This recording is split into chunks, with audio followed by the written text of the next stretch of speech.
Louie T, welcome to the Command Post Live. You know what it is. Post up. Take command. I, of course, am your Commander-in-Chief, Louie T. Thank you for joining me. So this was the last practice, essentially, of the week prior to the second preseason game versus the Kansas City Chiefs. There may be a brief walkthrough tomorrow. There will be no practice on Friday. So, this is the last real opportunity that we will have to really talk about, a practice environment and who was able to participate. Because tomorrow, even if there is a practice, it will be more of a walkthrough and everybody will be able to participate in that. So you really won't get a sense of who will be able to perform or not. The biggest thing from tomorrow, if there is a walkthrough, and I believe there will be, is that Ron will speak afterwards, and that will be the media's opportunity to then fire away at, hey, will this guy potentially play? Will this guy be out? That sort of thing. And even last week, when those questions were posed to Ron, he had responses that kind of gave us a little bit of insight as to who would or wouldn't play. But then we got to Sunday, or Saturday rather, and there are still guys like Benjamin St. Juste, for instance, who Ron initially said would play, and then he didn't play. So it's really hard to decipher what will happen. Honestly, you can kind of put the pieces of the puzzle together. They're not going to risk guys.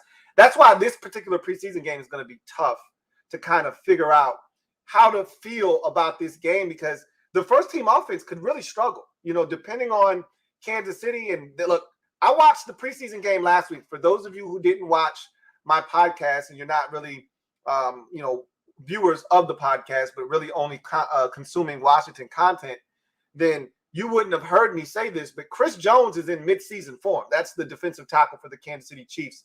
He destroyed the Bears have a terrible offensive line. He destroyed their offensive line. He sacked Justin Fields on one play, and he had a pressure on another play before exiting the game. He only played in 2 series, did Chris Jones. He had a sack on one series to end the drive, and then on the second third down, so the first third down, he sacked Justin Fields. And that was the end of that possession. The second drive, he burst through, chased Justin Fields to the sidelines, forces him to throw the football away, and that's how they got off the field on the second third down. And then he was done. That guy's a menace.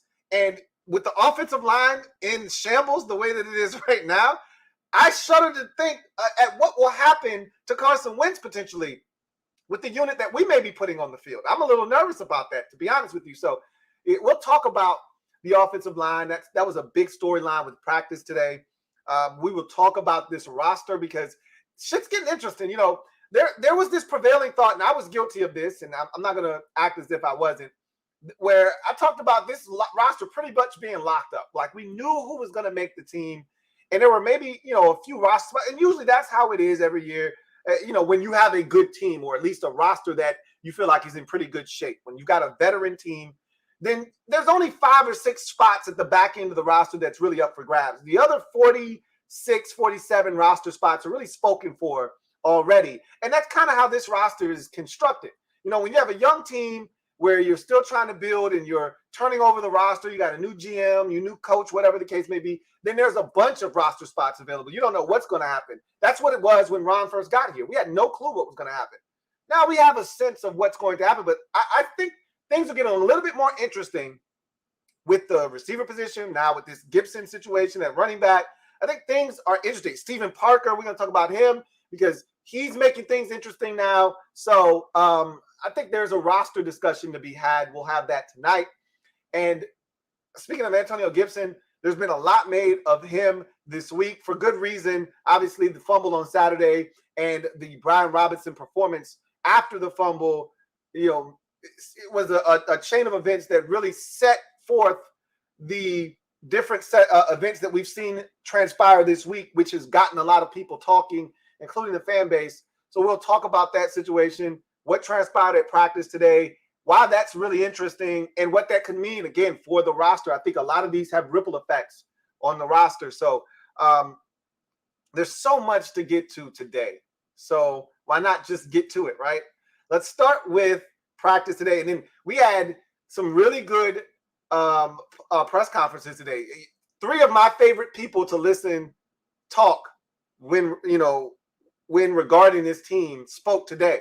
I love to hear from Scott Turner. He was yesterday, and I told you guys, I said, well, if we're getting Scott, that means we're probably about to get Jack.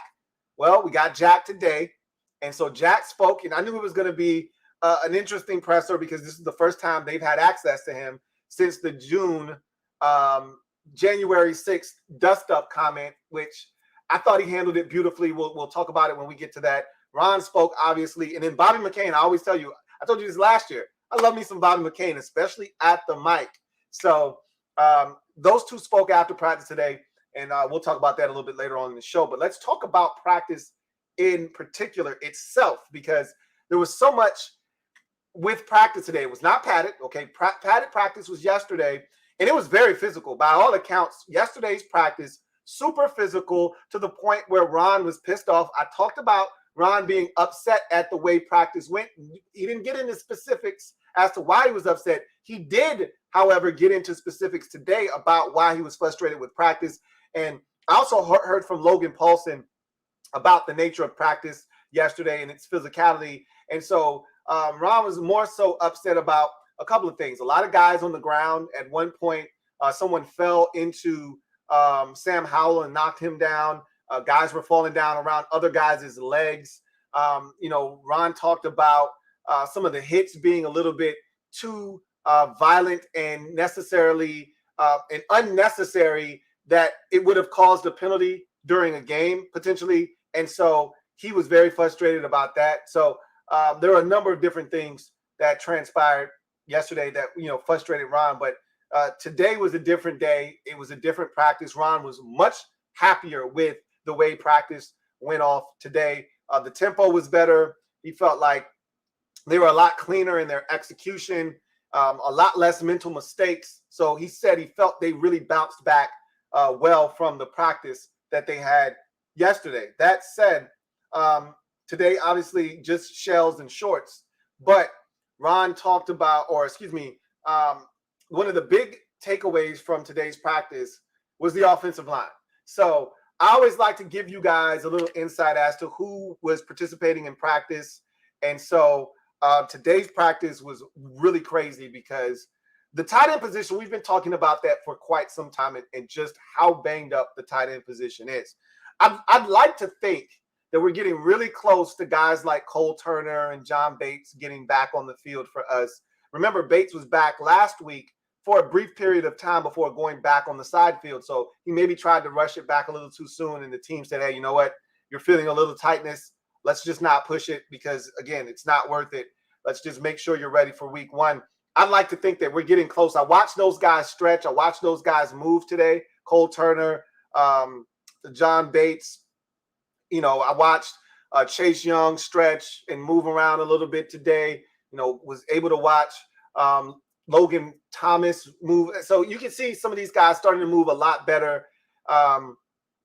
Logan Thomas still has, the brace on his leg. That may be a year-long thing. We'll see if that's something that he keeps on his leg for the remainder of the season, just to, for a comfort situation until he gets a little bit more comfortable in the stability of the knee, feels good about it, even though the knee is probably stable.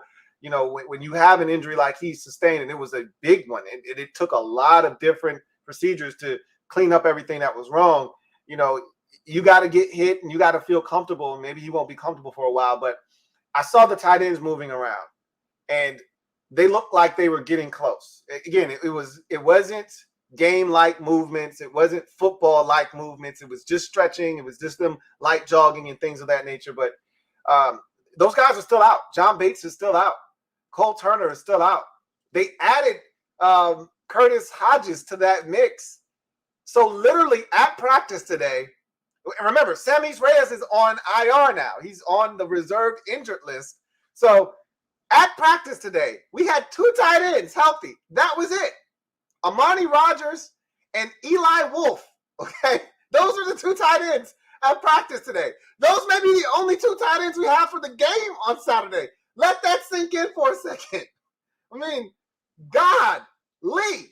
I mean, what is going on? So tight end position is out of whack right now. Then you look at the offensive line, and this was the big storyline. The offensive line. So yesterday, I need to go back and clean something up from yesterday because in my haste of talking about so many different things going on, I forgot to mention this about yesterday's practice. So I talked about all the injuries up front on the offensive line yesterday, but what I didn't tell you was who was replacing who. So remember, I talked about, Chase Roullier being inserted back into the lineup in 11-on-11 drills and really starting to get his feet wet, and he's going to play in the game and be on the pitch count, on Saturday. And I told you Cornelius Lucas was also back. That was a bit of good news, but that to me was overshadowed and outweighed by the bad news, which was we already were down Trey Turner. Wes Schweitzer hurt himself and fell on his hip and had to leave practice. And then there was no Andrew Norwell. And so you're like, whoa, wait a minute. I mean, what are we doing here? So the two starting guards are out, and then the primary backup to those guards is also out. So what they did on Tuesday was they inserted, who just came back from injury himself, Sadiq Charles, into the right guard position, or left guard, Sadiq Charles into left guard, and they inserted rookie guard Chris Paul into the right guard position in practice on Tuesday, in the padded practice yesterday. And Sam Cosmi remained at right tackle. So that was what they did yesterday. And everyone loves Chris Paul right now. Ron spoke very glowingly of him and his performance in the game on Saturday. I've heard nothing but good things about him in camp and how he's been performing. He's a guy that they really, truly do like. And so they gave him an opportunity. And the one thing that you have to admit about John Matsko, and he's done this now for the last 2 years since he's been here, and I'm assuming this is what he's done, throughout his career, which is what makes him such a good offensive line coach, or one of the things that makes him a really good offensive line coach, is that he puts guys in positions that they may ultimately be in the game.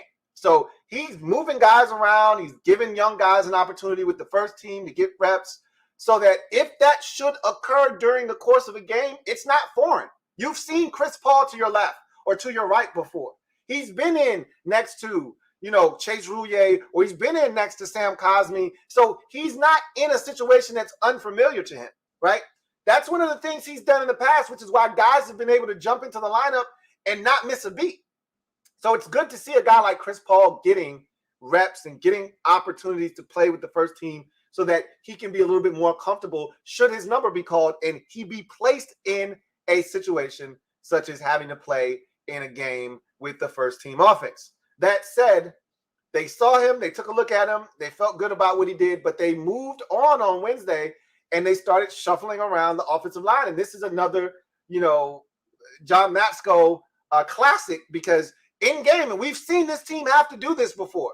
But you remember one year, the first year, as a matter of fact, in 2020, Morgan Moses had to go from right tackle to left tackle, and we started playing musical chairs. You all remember the game where Trent Williams we were playing the Giants. Trent Williams had to finish the game at guard, okay? Because our best combination of 5 guys included taking our swing tackle, who at the time was Tyan Secchi, and moving him to left tackle and putting Trent inside to left guard, and that's how we finished up the game. So, these things are fluid. They happen when you have injuries and depth is being tested. Sometimes desperate times call for desperate measures, and you've got to do some things to make it work so that you can finish the game. And so what they did at practice today is something that I didn't expect them to do. But it may come to that during the game. Obviously, Wes Schweitzer is banged up. You never know what's going to happen. Sadiq Charles seems to never be able to stay healthy. You just never know how it's going to go on game day. They took Sam Cosmi, inserted him into right guard, and inserted Cornelius Lucas to right tackle. That was the lineup today. And Sadiq Charles was playing left guard again. So from left to right, Charles Leno Jr. at left tackle, Sadiq Charles at left guard, Chase Roullier at center, Sam Cosmi at right guard, and Cornelius Lucas at right tackle. That was the starting 5. And look, that may ultimately be a group that we see at some point this season with all the injuries that we have. I mean, I'm starting to become worried, just a tad bit, not a ton, but just a tad bit. I'm starting to become worried about Trey Turner. I did see him finally taking off the street clothes and actually putting on some workout apparel, he was actually working on the side field today. So that's good news. He's starting to get closer with that quad injury. But again, I've been talking about this all camp and how, these injuries are starting to mount. And at some point, you would like to see the 5 guys that you ultimately want to start. You would like to see them all in the huddle at the same time getting reps. Even if it's not, you would like to see it in a preseason game. That would be ideal. That ship has sailed because you're not going to, for the sake of wanting to see these guys, form some cohesion. You're not going to put them in the 3rd preseason game against Baltimore. That's not happening. So they're not playing. Obviously, those guys aren't playing in this preseason game against Kansas City. So that ship has sailed. What you ultimately are hoping is that by the last week of August, right, that 1 week where there isn't a game, you can get all 5 of those guys back, ready to roll, and have a full week of practice heading into the week of game day. Okay? Heading into game week, you would like to get a full week of practice under your belt. That last week of August is when I think they're targeting trying to get Trey Turner back.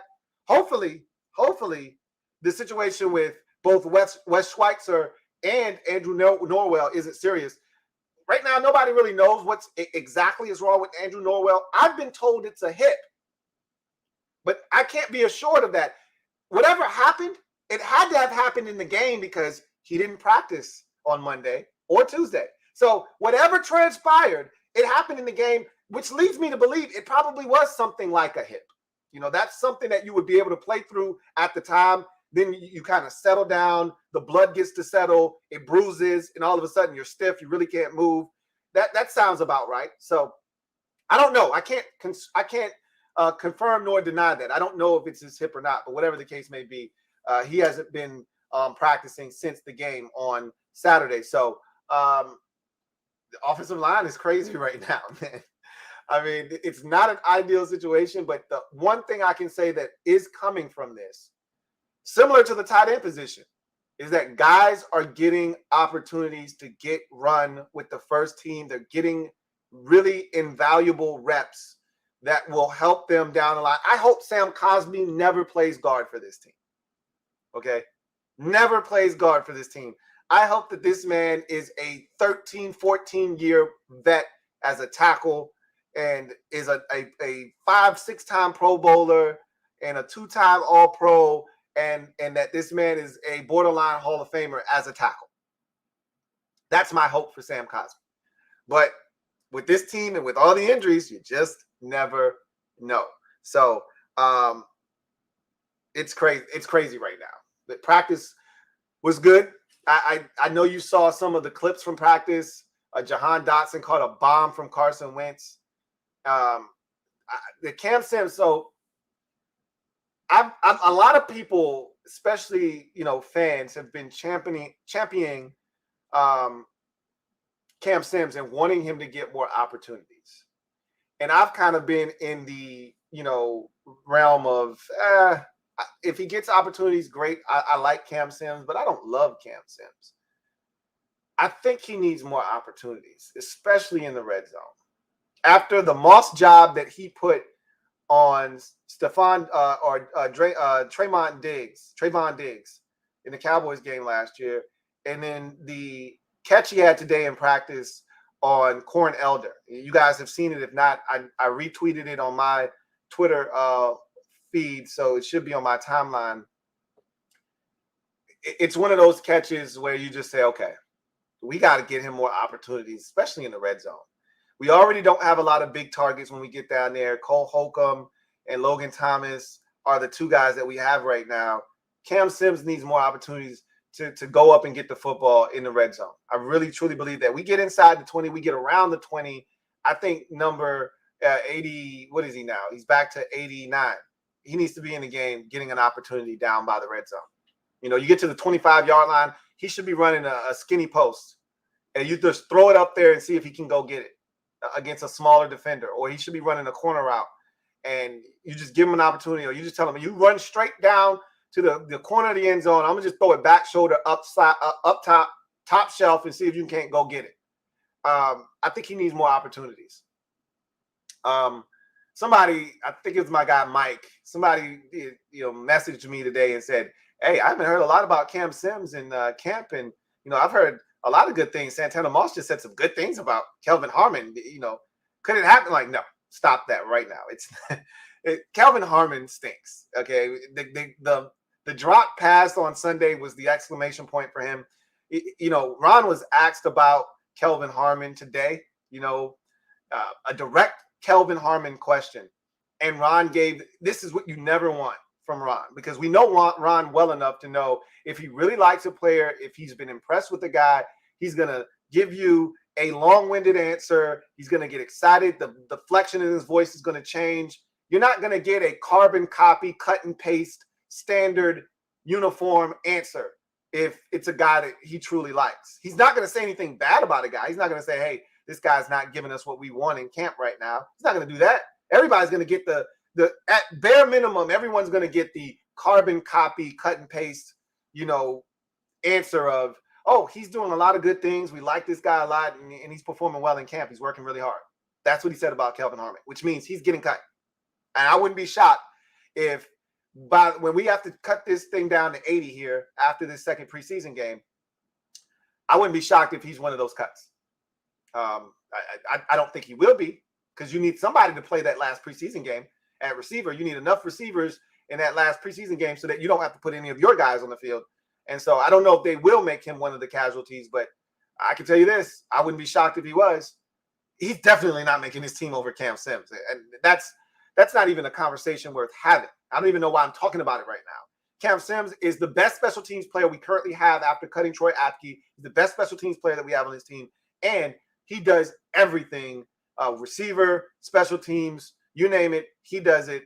He's not going anywhere. Anyway, I digress on that. So continuing with the theme of practice today, Antonio Gibson, the running back position, been a huge source of discussion after the fumble on Saturday and the subsequent play of Brian Robinson that followed after. Gibson was at practice on Tuesday, special teams. Wednesday, more special teams work. This was a little bit different, though. He was fielding punts and kickoffs. I don't think he's going to, really be featured in a punt return role. That's not his thing. That was not his thing at Memphis. That's not his thing here. Okay. You don't want to just put anybody back on punts. You don't do that. You want a guy back there with punt return experience, because it's not the easiest thing to do. Having guys running at you full speed, having to look at them, see them coming, look up, find the ball, and be comfortable knowing that, hey, either I'm going to fair catch this thing or I'm going to catch it and try to run, and I might get my block knocked off. That's not for everyone. So you don't want to just put a guy back there because he's talented. So he's not going to be returning punts. But what he can do, what he did do very well at Memphis, he was a dynamic kickoff return man. If you do not remember about Antonio Gibson when he was drafted out of Memphis back in 2020, was that he was a dynamic kickoff return man. Okay, had some touchdowns in college for the Memphis Tigers. So this is something that he's done before and excelled at. So I wouldn't be opposed to him returning kicks if he's no longer your starting running back. And I contend, and I've told you guys this after the game against Carolina, I've been adamant all week long, even though the warning shots that were fired were when they drafted Brian Robinson. Those were the warning shots. Pop, pop, pop. These were your final warning shots. These, hey, we're putting you on special teams. Hey, we're taking away some of your first team reps. We're also going to put you on second team and third team and give you reps there. This is your final warning. That's what this is, okay? I still believe that Antonio Gibson is their primary back because he gives them something that Brian Robinson just simply cannot give, because he doesn't have to give it, which is pure speed and uber athleticism, okay? He is built different, is Antonio Gibson, which is why this team, and which is why I continue to want to give him opportunities. I get it. You cannot fumble the ball, and I am at wit's end with his fumbling as well, okay? Don't get me wrong. However, you keep getting chances in life when you're talented. This is not just a sports thing, okay? We don't give garbage guys opportunities when they've had an issue in a run-in with the law. You don't keep getting opportunities. If Deshaun Watson was Gardner Minshew, he's out of the league. But he's Deshaun Watson, so he's back in the league with a massive contract that the Browns are willing to overlook some of his past transgressions because he's super talented. So when you're super talented, you get opportunities. That's how this thing works, which is why I am willing to continue to give Gibson the benefit of the doubt because he's super talented. They know it, I know it, and you know it. Even if you want him to sit down, Brian Robinson isn't Antonio Gibson. He's a more natural runner because he's been playing running back his entire life. But Brian Robinson isn't running a 4.39 40. Brian Robinson doesn't possess the natural athleticism and speed and the home run ability that Antonio Gibson possesses. Now, Brian Robinson's no slouch. And I don't want to sit here and talk about him as if he's minced meat or chopped liver. But he's not Antonio Gibson. They know it, I know it, you know it, which is why they want to continue to give him an opportunity. And this is his final warning. Him being put on special teams and them showing him, hey, you can serve multiple roles and purposes here if you can't be our primary running back. We're not going to just cast you aside and leave you to rot on the bench. You can still serve a purpose here, but just know at any moment we can snatch this running back thing from you and primarily use you on special teams if need be, okay? This is what they're telling him. This is their final warning to him. I hope he takes heed and understands that, you know what? The 72-yard run is great, but you know what's the most important thing right now for you is that on a 3-yard run that you get to the ground with the football still in tow and intact. That's the most important thing for him right now. He's got to understand that nothing is more important than you protecting the football at this point. We all want the big run. We all want the massive play. We all want the physicality, run a guy over, play mad, all of that stuff. But at the end of the day, you holding on to the football is the most important thing. And, I mean, saying it obviously hasn't worked. The drills at practice obviously haven't worked. Maybe this last resort, this final resort and measure being taken is what finally gets through to him that, hey, bro, this could be snatched from you. You were on track to be a star NFL running back, and you could easily see your career turn and you just be more of a utility punt return or kickoff return man. You could really see your career disintegrate right in front of your very eyes. Because if you get a label as a fumbler and now you're just more of a special teams guy, that's hard to shake. Once you get that stigma, it's hard to shake. So I'm not giving up on Gibby. I don't think you should either, honestly. And I don't think this staff is going to give up on him. And I've said this already. I'll say it again. When they run out on the field for the first possession of the game against Kansas City on Saturday, I expect Antonio Gibson to be running right out there with the first team offense. Now, what I think will change is that in the first preseason game, they had no intentions of playing Brian Robinson with the ones. None. Zero. It was all going to be Antonio Gibson and J.D. McKissic. What has changed for me is now Gibson's going to get some run, and I think Brian Robinson's going to get some run. But what's going to be telling is who goes out there first. If it's Brian Robinson, then there's been a shift in the thinking right now, and their thought process is Gibson isn't our starting running back. That's what that would say to me. We still are going to play him, and he's still going to have a role on this team, but he's no longer our starting running back. If they send him out there with the first team offense for the very first snap of the game, it says, we still believe in you. You're still our starter, but you're on thin ice. This is your last chance to be our starter for the time being. We'll see what happens. I'm not giving up on him because he's too talented. They're not giving up on him, obviously. And I actually like the idea of him returning kickoffs, to be honest with you. Whether he's the starter or not, now that you have Brian Robinson, you've got another guy you can lean on. I actually like that idea of him doing that potentially because he's done it before. He's been dynamic at it, and he's got the speed to do it. He's got the physicality, the power, all of that good stuff. I don't think it's that bad of an idea, honestly. You know, I'm not saying you do that with him all the time, because I said this before, I'm not backing off of it, just like I'm not backing off of 12-5, even though I think 11-6 is more plausible. I'm not backing off of 12-5 because I said it already. And I do still think it's very feasible. There's a path to 12-5. It's not easy. And if we don't do the things we need to do, we won't get there, clearly. But I said Antonio Gibson is going to have a breakout year. I feel that in my spirit, and I'm not backing off of that. I really think he's got a chance to have a massive year this season. And you know what will be great?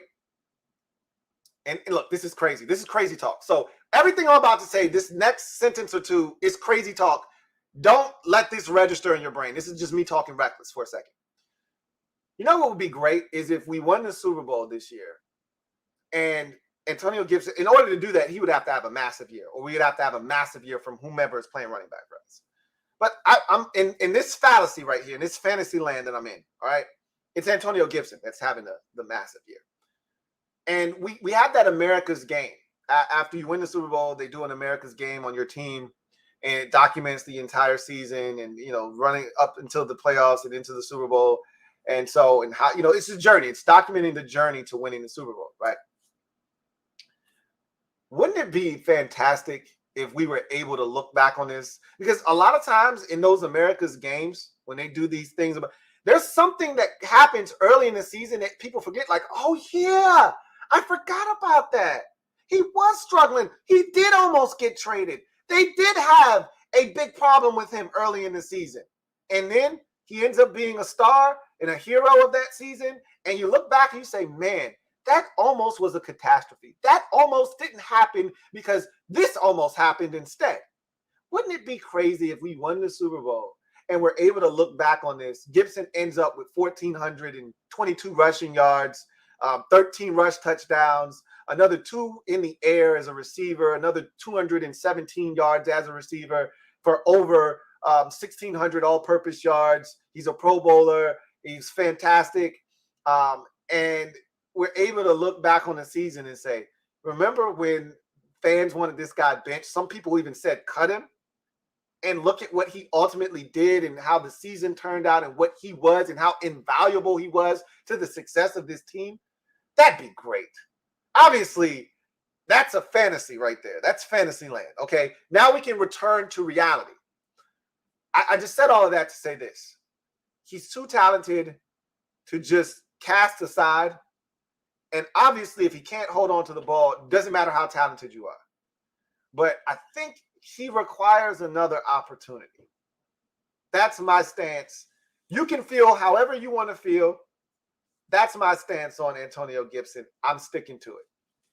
I'm at wit's end as well.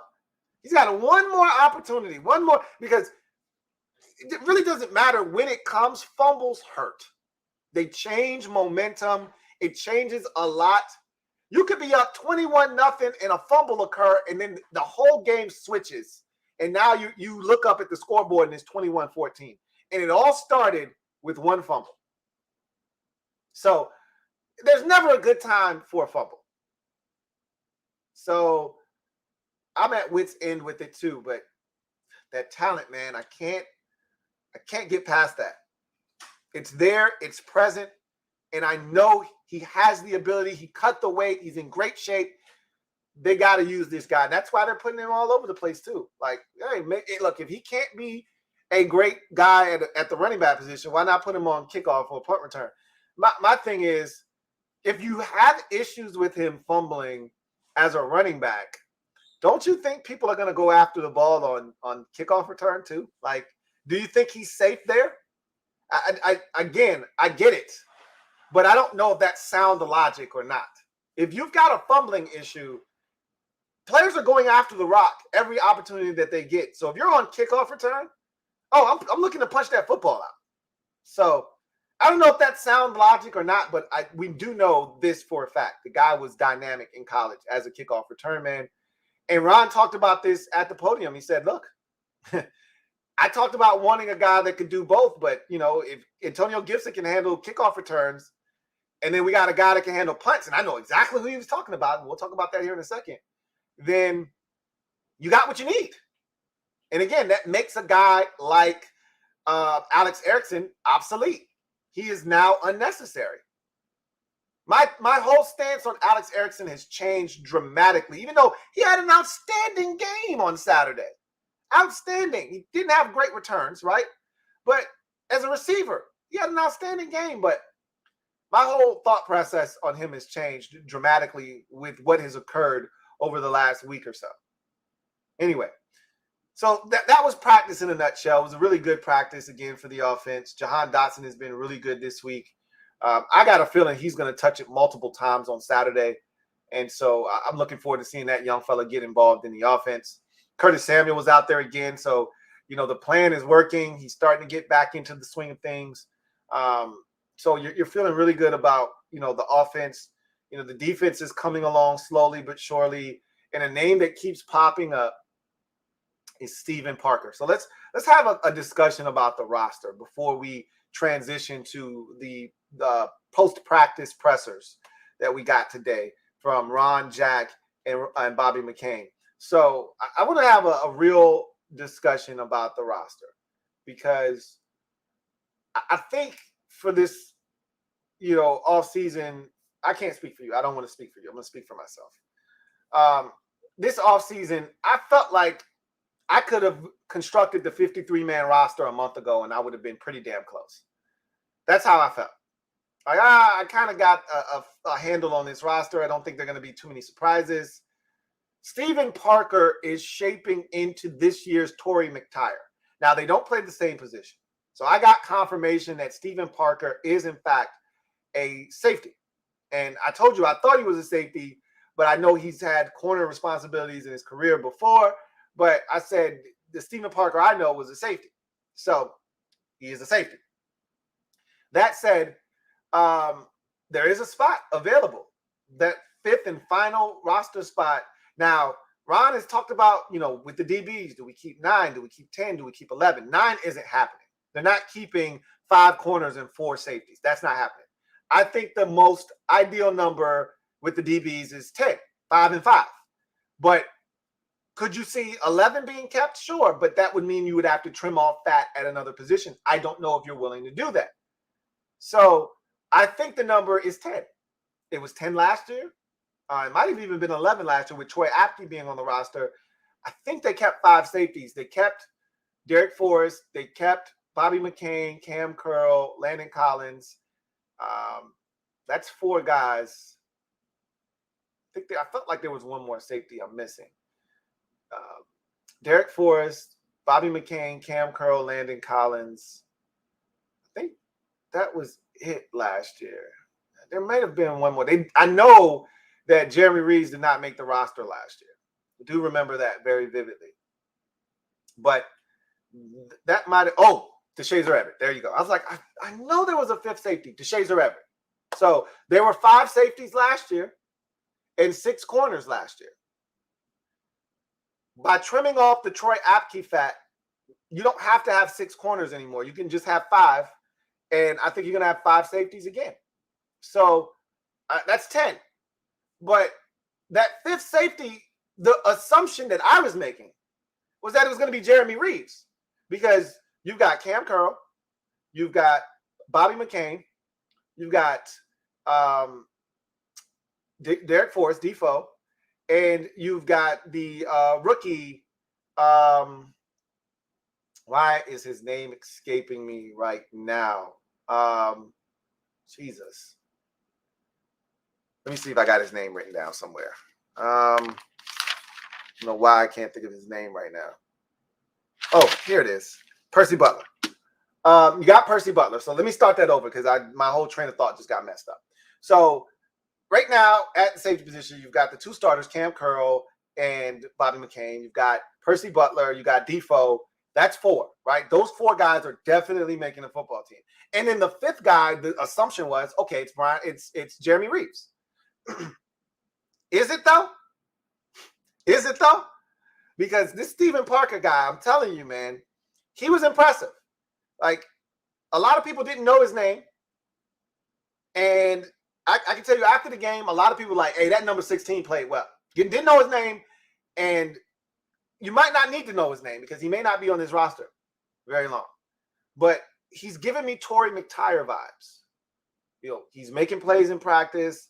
It shows up on the film in the game, in the preseason games, and all of a sudden you're like, hey, this guy seems like he gets it. And so what seemed like I know the 5 safeties, all of a sudden there's a little conversation to be had. The receiver position, this was a conversation that we had all offseason. I've said this. 4 guys are stone cold lead pipe locks. There's a 5th guy that I add into that mix. You don't have to if you don't want to, but there's a 5th guy that I add into that mix that's definitely making his team, and that's Cam Sims. So we know the 4 guys: Terry McLaurin, Jahan Dotson, Curtis Samuel, and De'Ami Brown. Those 4, that's not even up for a debate. I think you make it 5. Cam Sims, not up for debate. So those 5 guys, you can just push them to the side. There's nothing to discuss there. The 6th receiver was the one I kept talking about. And then someone said, hey, they kept 7 last year. And I'm like, oh, did they? Oh, really? Then I go check. They kept 7 last year. So now I'm like, maybe they keep 7 again. You only can keep 7 if you have it where your roster isn't good enough to where, like, you can't keep Troy Apke as a 6th corner that does nothing else unless he's the best special teams player in the league, like the Patriots do every year with Matthew Slater.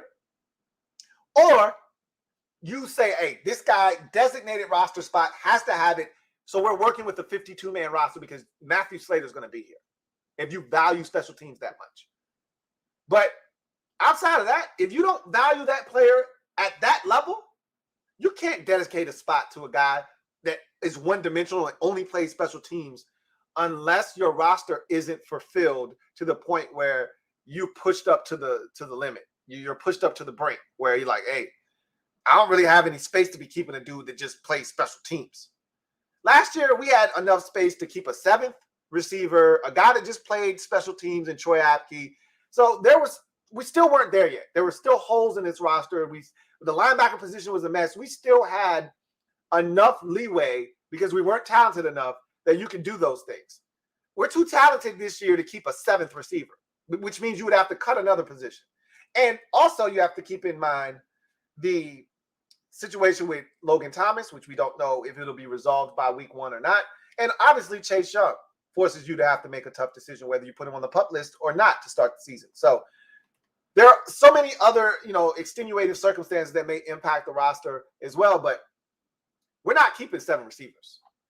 And to me, this Antonio Gibson on kickoff return thing has legs because Ron said at the presser, and I see the gears turning in his brain, because who was the one guy on Saturday that had a half decent punt return?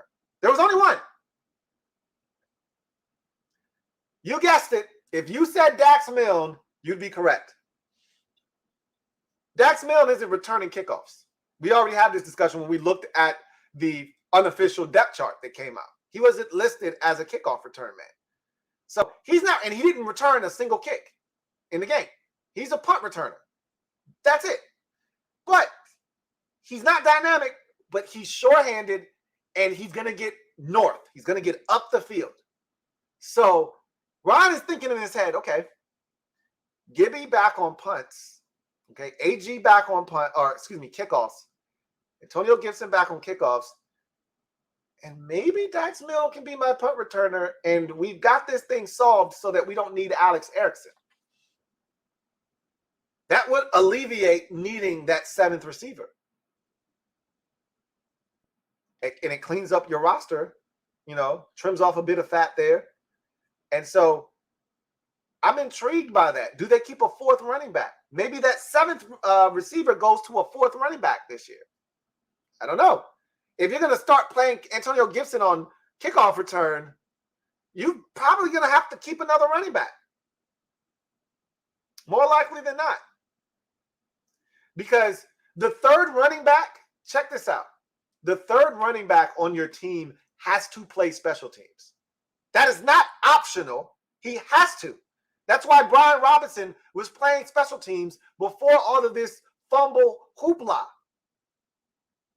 But now that he may ultimately be the starter, that means Antonio Gibson would have to play special teams. The only way you can get out of that is if you keep a fourth back. Now that guy can play special teams for you. And that would be Jonathan Williams. So again, shit gets interesting with all of this stuff that's moving around. The offensive line is super intriguing because I don't think with all the injuries that we've had, I don't think you're in a position to keep 9 like you did last year. You kept 9 offensive linemen last year. You kept 4 tackles and you kept 5 interior offensive linemen. I don't think you can do that this year. You kept Sadiq Charles and Wes Schweitzer as backups. You had Sheriff, Rouillet, and Eric Flowers inside, and then you had the 4 tackles on the outside. Cosme, Leno, Cornelius Lucas, and I think there was one more guy that they kept last year, if I'm not mistaken. I don't think you're in a position to do that this year. And actually, Sadiq Charles was still viewed as a tackle, and he may still be viewed as a tackle. I don't know. And I think they kept another guy inside. So it was the other center, the one that's still on the PUP list right now. His name escapes me at the current moment, but the backup center, you guys know who I'm talking about. So that was the 9 offensive linemen last year. I don't think you're in a position to do that with all the injuries that we've sustained to this point.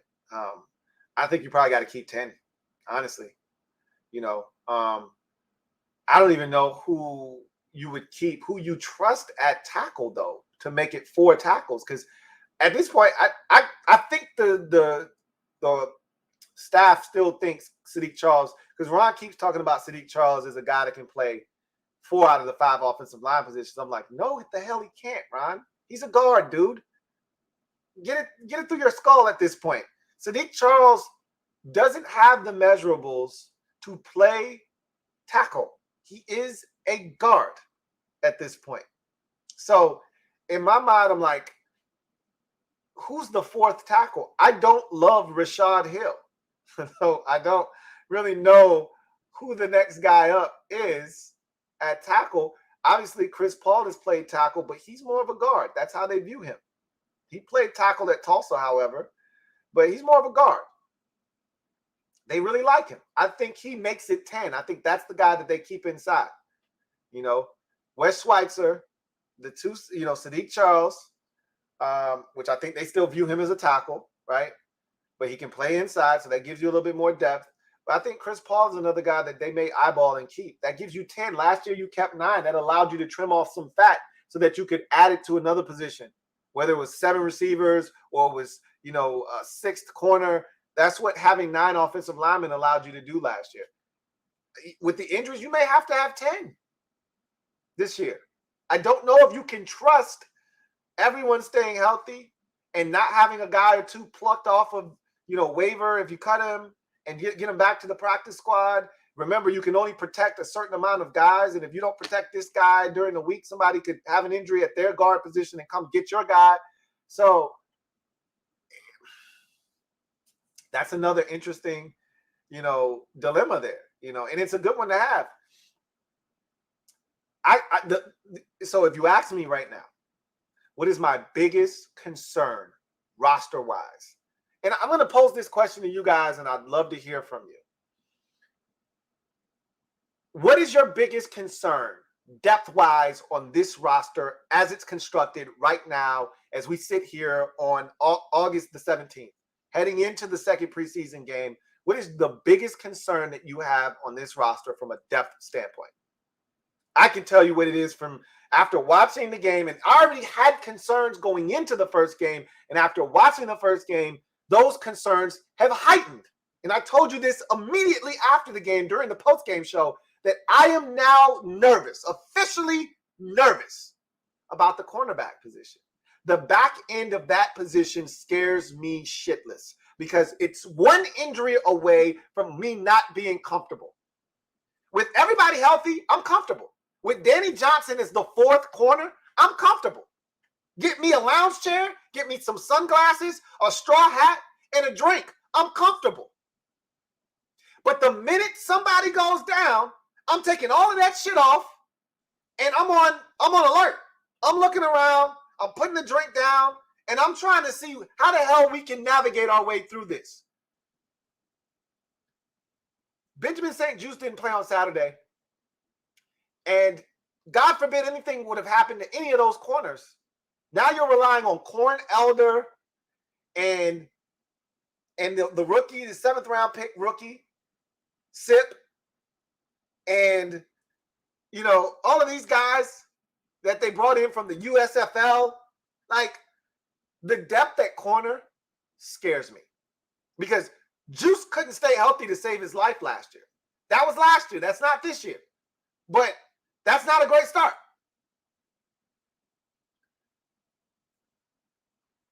All it takes is one dude to go down, and our cornerback situation is a mess. I'm nervous. Unless somebody steps up these last 2 preseason games and shows me, hey, don't worry, we're good. And I don't foresee that happening. We got to stay healthy at corner. A lot of you are nervous about linebacker, defensive tackle, defensive end, whatever. I'm nervous. Tight end for some of you with all these injuries, whatever the case may be. I'm nervous about corner. In a league where teams throw the football 70% of the time, 60 to 70% of the time, and we're already having issues getting off the field on 3rd downs, you're telling me that you got a depth issue at one of the most important positions on the defensive side of football? That's scary. Very, very scary. What's the most concerning position for you guys out there? So we had guys step up to the podium today after practice. Ron always steps up. Jack stepped to the podium, and we had Bobby McCain. So I'll go in order. I took notes because much like yesterday where I felt like there was a lot said, felt like a lot was said today. So Ron talked about the bounce back practice. I've already mentioned that, so I don't want to, harp on that too much, but he felt like this was a really good practice. He felt like the players responded well to the challenge of being better than they were the day before. So he mentioned that. He talked about the defensive ends. He really just regurgitated some of the things he's already said about the position. It seems like he's getting asked the same questions in just a different way, and so he answered them the same exact way. When he's asked about defensive tackle or defensive end, he just goes into the traits that these guys bring to the table, which is not the question that they're asking. They say, "What have you seen from these guys?" And he'll just say, "Well, William Bradley King is a heavy-handed, physical, pass rusher that is really sound and assignment oriented. Same with Bumney, routinely, And then he'll say, Shaka's a situational guy that can dip and bend the corner like you saw in the game. And so he never really gives you anything other than just kind of giving you the traits and the characteristics of that player. But he did get into F.A. Obata a little bit more today when he talked about that position. Talked about F.A. being, more of a James Smith-Williams type, of player. Remember, James Smith-Williams was a guy that they really loved last year. Why? Because he could kick inside and reduce to a 3-tech in, obvious passing situations. If they needed to rely on that, they could move James Smith-Williams inside and he could, get the job done and be stout enough to, hold the point of attack as a 275-pound defensive end. You could kick him inside and he might not be, not get bullied. I watched F.A., in the game, and I'm like, I don't really see that. I think he's more of a defensive end. Remember, there was a discussion about him being a defensive tackle because he was listed as a defensive tackle on the depth chart. No, he's a defensive end. But Ron did say you could reduce him inside and make him a 3-tech at times. I don't see that. Sorry. I think he's a defensive end, and that's it. But, he did talk about that position and what those guys bring to the table. But we already know what the defensive end situation is.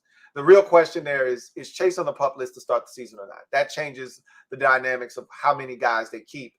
Really, I don't even know if that is going to alter it or not. You still need bodies, right? But I'd like to think if Chase is on the PUP list, that allows you to keep another guy. If Chase is not on the PUP list, then you can't keep that extra defensive end. You feel good with the 4 guys you're going into the game with, which we already know who those guys are at this point. You'll keep 5 anyway, right? Regardless of what happens, because Shaka Toney, if they continue with the trend that they had last year, he's a core special teamer. So he's going to be up on game days because of his ability to play special teams anyway. So that gives you 5, defensive ends. F.A. Obata is the guy that's the question mark for me, because clearly you've got Montez Sweat, James Smith-Williams, Casey Toohill, you've got Shaka Toney, and Chase Young. That's 5 if Chase is going to be if Chase doesn't start the season on the pup list. If he does, now F.A. can be your 5th defensive end. Chase is not on the roster. He does not count towards 53. So then you can add a 5th defensive end and feel good about that. But if Chase is active, if you think he can be back by week 3 and you don't want to have him on the pup list because then he's got to miss the first 4 weeks of the season, then that's when it gets interesting for F.A. Obata to me. But we'll see. Anyway,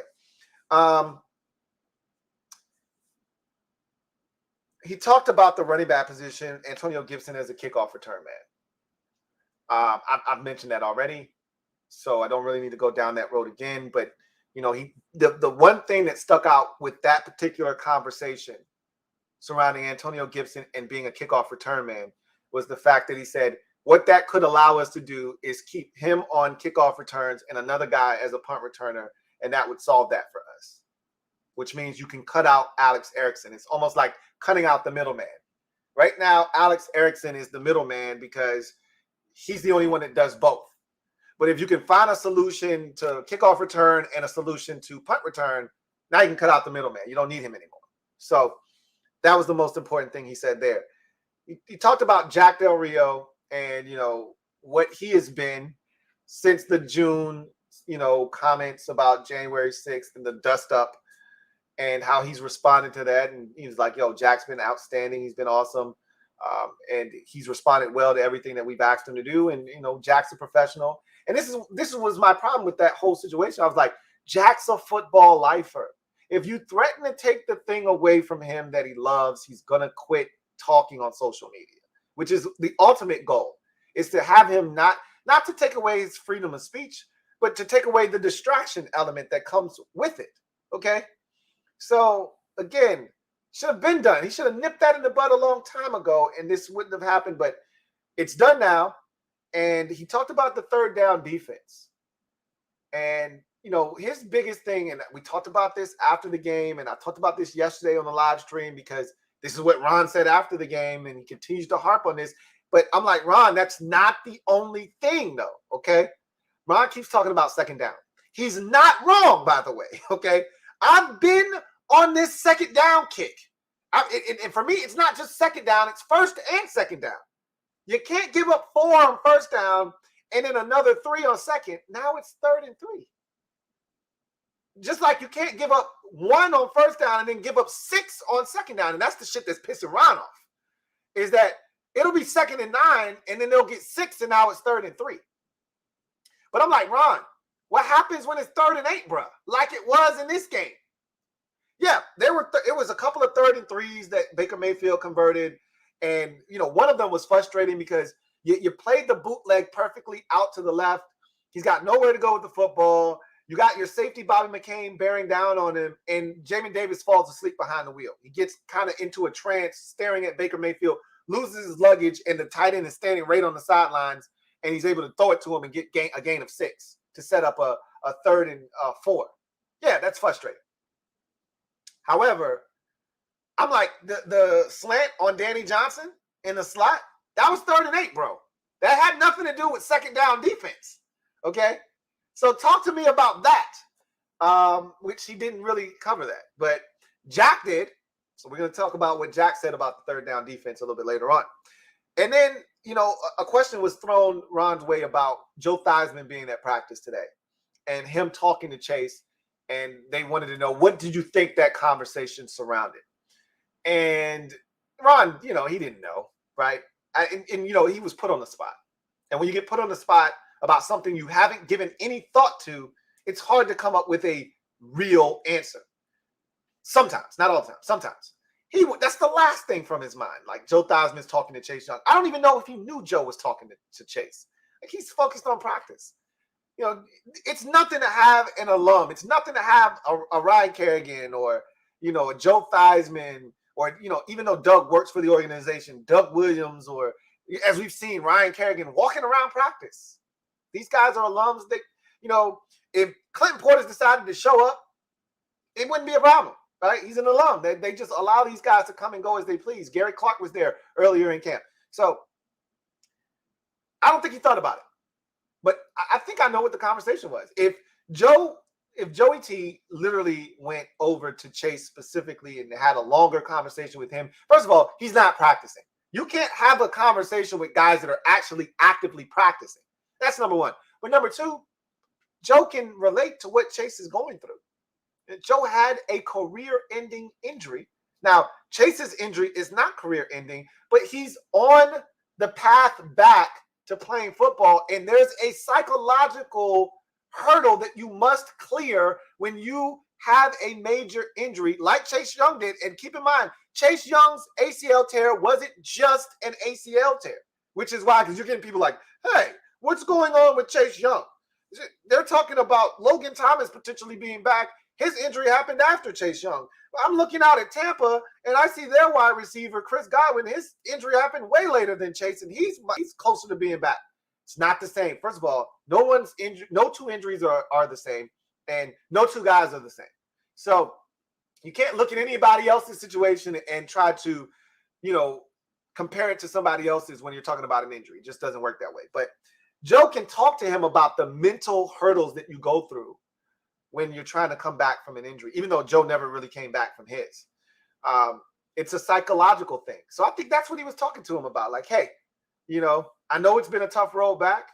You're taking all the steps necessary. Continue to work hard. I like what I see out of you. And I know, you know, it's tough. I've been there before. I know what those lonely moments are when you're asking yourself, will I ever get back to the player that I once was? For Joe, it never happened. He never played again. For one point, it was Joe, will I walk again? You know, let alone will I play again? So for Chase, you know, you start to have those moments of self-doubt. And so I think that's what Joe was talking to him about. I don't know, you know, but that, if I had to guess, that's what I think the conversation surrounded. But that was Ron in a nutshell. We go to Jack. All right. And first thing I got to say about Jack, golf clap for Jack. Because the man knew the 99-mile-an-hour fastball was coming, and he sat on that thing, and he was waiting on it. And what you do with a 99-mile-an-hour fastball is you don't wait on a 99-mile-an-hour fastball. You wait on an 84-mile-an-hour changeup. You wait on a 77-mile-an-hour hook. You don't wait on a 99-mile-an-hour. You get started early on that 99-mile-an-hour fastball, okay? Because if you start late, that shit's going right by you, okay? You might get lucky and get a piece and foul it off. But you got to start early when it's 99. He knew they were coming at his ass about the dust-up comments of, you know, June. And so he started the press conference off by saying, look, guys, we're having a great camp. I think the guys are making steady improvement. I've loved what I've seen to this point. And really, I just want the questions to be focused on football. Touche, Jack. Touche. Okay? Obviously, that shit wasn't going to work. I mean, that went right in one ear and out the other with these reporters. And that's their job. Their job is to ask the tough questions. So they weren't going to take heed to that. But I like it because what it did was it set the table. What he effectively did when he came to the podium and before he opened it for questions, made that statement, what he's effectively done is he set the table. He put the silverware down, put the bowls down, plates, cups, everything was set. So as soon as he got one of those questions, he could go back to that initial statement of, hey, I'm just talking ball. Like, I don't want to talk about anything else. I just want to talk ball, okay? So he got out in front of that. Good for him. The next thing I wrote down was he deferred the defensive line coach questions about the timing of the firing or what did they see with, you know, Sam Mills III. He said, hey, that's a coach decision, you know. And that's one thing Jack does really well is he doesn't step on the toes of head coach Ron Rivera. And I think this probably comes from the fact that he's been a head coach in this league before. And so what you don't want is one of your dumb assistants or coordinators saying something out of pocket that now the head coach has to go back and clean up. That's the worst thing when you're an assistant or a coordinator, is to say something that you probably shouldn't have said, that your head coach didn't want you to say, and now he's got to go clean it up, which means you're in trouble. So, and he's been a head coach, so he's probably experienced that before, where somebody said something crazy, and he's had to go clean up a mess that shouldn't have been created in the first place. So he's like, I know my role. I'm a coordinator. I'm not the head coach. So you're not going to get game plan specific talk out of me, which every year they try to. And Ron and Jack's like, hey, you got to talk to coach about that, man. I don't know what coach told y'all. And a lot of times in Jack's mind, he's like, Ron said too much, as a damn matter of fact. Okay. Ron's lips are loose over there. He told y'all too much. Y'all shouldn't even be bringing this shit to me, because y'all shouldn't even know that. But if coach told y'all that, that's on coach. Y'all ain't getting shit from me. I love what Jack does, right? So he said, I'm deferring all defensive line coach questions about the timing of the firing and what Sam Mills was or wasn't. That shit is for coach. I ain't got nothing to do with that.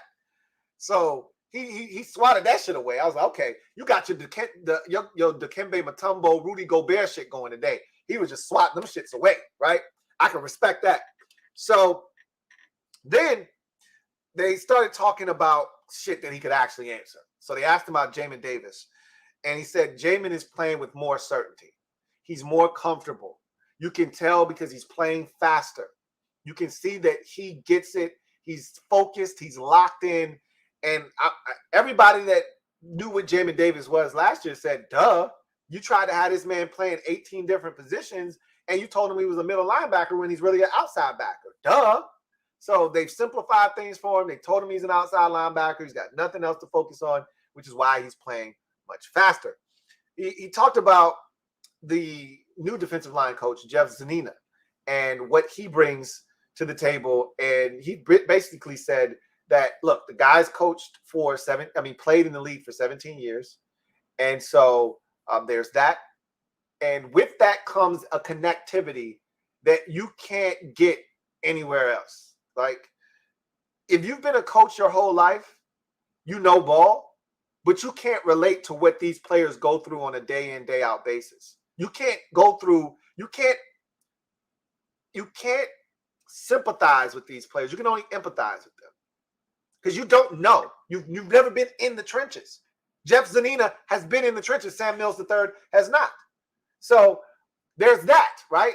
And he said there's a connectivity that he has. Obviously, he's more demonstrative.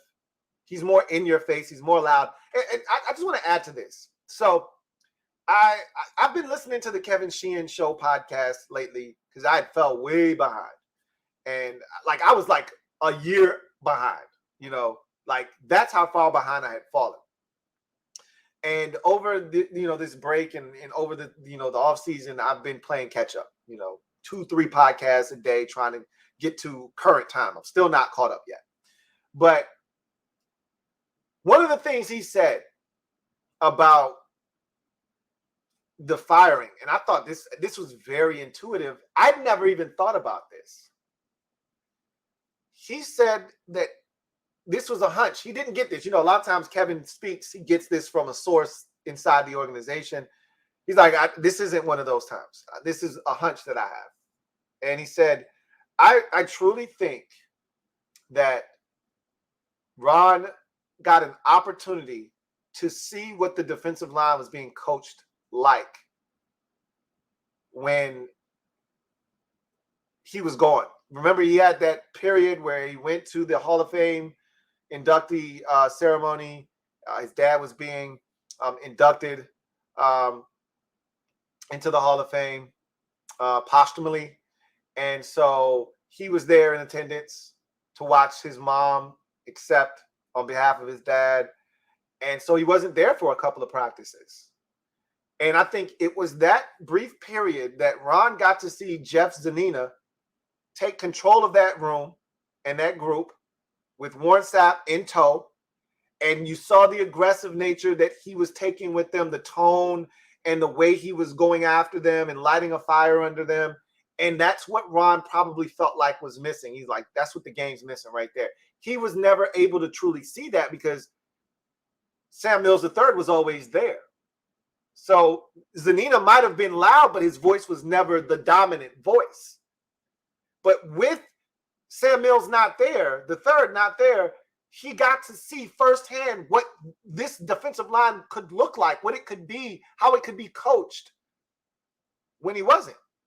And that gave him all the ammunition he needed to make the coaching change. Now, I think that's pretty smart. I think that's a pretty good take, if I may say so myself. Like, that's the best one that I've heard. You know, we were just throwing darts at the board. Hey, Sapp must have said something to him. Like, it can't be coincidence. Sapp's there, and all of a sudden they make. No, this is what makes the most sense. He wasn't there, and he got a chance to see, because Ron's excuse, or not excuse, reason for wanting to make the move was, hey, I want a guy that has done it, a guy that's going to be more aggressive, you know, more hands-on, more vocal. He got to see all of that firsthand. Anyway, he talked about the offseason. So one of the big things for Jack Del Rio, one of the things we made fun of him for, was that he talked about the lack of communication for the secondary, stemming all the way back to them not all being there and present in OTAs last offseason. And so that was one of the running jokes. Oh, I guess they didn't have the communication because they weren't all there in OTAs. So he made a big, remember, he made waves this offseason, just small, just a ripple. It's only us diehards that cared about this shit. When he said, hey, everybody was here this offseason, and it makes a huge difference. We can do so many different things defensively now that everybody's here and we're all on the same page. So he made a big stink about the offseason and OTAs and mini camps and being there. And he referenced it again. He said, hey, the reason that there's been such good communication amongst the back seven, because he said it's not just the secondary. It's also the linebackers being in constant communication and everybody being on one accord. Excuse me. The reason it's been that way is because of off-season work. These guys building a rapport with one another, being here and establishing that camaraderie. And he thinks it's really helping this defense gel together. And then I thought they were going to let Jack get away, and I was so pissed. I was like, of all the shit y'all could have asked him, and there was some bullshit-ass questions thrown in there. And I was like, you wasted a question on that? You heard the PR guy in the back say 2 questions left, and nobody's going to ask this man about third down defense? And then my guy, Pete Haley, thank God for Pete Haley, who got the mic last, said, Jack, I'm not letting your ass leave until you talk about this goddamn third down defense. Shit was trash last year. It was trash in the game on Saturday. What's good, bro? And you could tell Jack was like, I knew somebody's going to ask me. I'm surprised it took y'all this long. Jack started smirking and smiling like, yeah, I thought I was about to get away with not having to talk about this shit. So he's like, okay. So he said, I would tell you that I'm not concerned. You know, I don't have a high level of concern, but I didn't like what I saw. Okay. So I'm not super concerned, but I didn't like what I saw on Saturday. And he said, we're going to fix what went wrong. And I told you guys, I looked at those third down conversions and they were easy fixes. Like, it's one guy not doing his job. The defensive line was fantastic. If they played that way this year, we're going to be a dominant defense. They couldn't, and I think that's more of an indictment on Carolina's offensive line than anything else, because our defensive line whooped their offensive line's ass in that game. When our ones were out there, they were dominant. Everybody got pressure. Everybody took a turn. But it was just one guy. And I told you Cam Curl did not have a good game. I told you he was out of position multiple times, including the very first third down conversion of the game, when Shi Smith is running wide ass open on a simple mesh concept. You would have thought we'd never seen a mesh concept. It's one of the most common concepts that's run in the NFL, and we run them all the time because that's a big staple of Scott Turner's offense. So why he reacted the way that he reacted is, I think it was just simple, I don't even want to call it nerves. He wasn't nervous. He was excited. We're playing against somebody else. I get a chance to lay hands on somebody, and he just lost his mind for a second. Like, bro, you know this. You know what you're responsible for on this play. What are you doing? So Jack's like, I'm not going to overreact. But I don't like what I saw. But we're going to clean it up. We're going to fix it, and we're going to be better. Because these guys know better. I know they can play better. And again, that sounds good until I actually see it. I don't believe it. But if I can see what the problems were, I know he can, and then he can then relay that to them and say, hey, what were you doing here? What were you thinking? And he, for one or two of those third down conversions, he didn't need to say a thing. It's self-explanatory. So, I think the third down defense is going to be better. Hell, it can't be any worse than it was last year. Yes, it can. Okay, don't you say that. It's not going to be as bad as it was last year. I feel confident in saying that. Bobby McCain. I told you I love Bobby. I love him as a leader on this team. The one guy that people keep bringing up when they talk about vocal leaders, guys that are talking, which it shouldn't come as a surprise. Safeties have to talk. They're the big communicator on the back end. The safety has to be the one barking out orders, getting everybody lined up, making sure we're all on the same page and we're communicating and talking. So Bobby's big on that. Bobby's always been big on that. But I like when Bobby steps to the mic because I fell in love with Bobby, the leader, when he talked about the disrespect that came after the Tampa Bay game. That's when I said, oh, shit, this is my guy. I got a newfound respect for Bobby McCain because I felt that same way in the moment. I told you guys that if you were in the MOBB and we were watching it together, I said that's disrespect. They wouldn't have done that to the Rams. They wouldn't have done that to the Packers. They wouldn't have done that to the Cowboys. But yet they're doing that shit to us because we're, I think at the time, what were we, 2-6? We're a 2-6 ball club. They think we're chopped liver, minced meat. We can do whatever the hell we want to do. They're not going to beat us anyway. Oh, really? So we proceeded to beat their ass. But Bobby took it as disrespect. He should have took it as disrespect. I took it as disrespect. Anyway, since then, I've been a huge Bobby McCain fan. And he talked about the communication. He said that's key. He said if we communicate, first of all, no one, from an athletic standpoint, nobody will beat us. We got dogs back there as athletes. So if we just communicate and we do the things that we're supposed to do, I got no doubts we can get the job done. When I hear him say that, I just think about the deep ball that Baker Mayfield tried to complete, and just seeing him and William Jackson III converge. There was no way that ball was getting in there. And William Jackson III was there. He was there when he was supposed to be there. That's how you want to do it. That's where that communication comes into play. We didn't see that last year.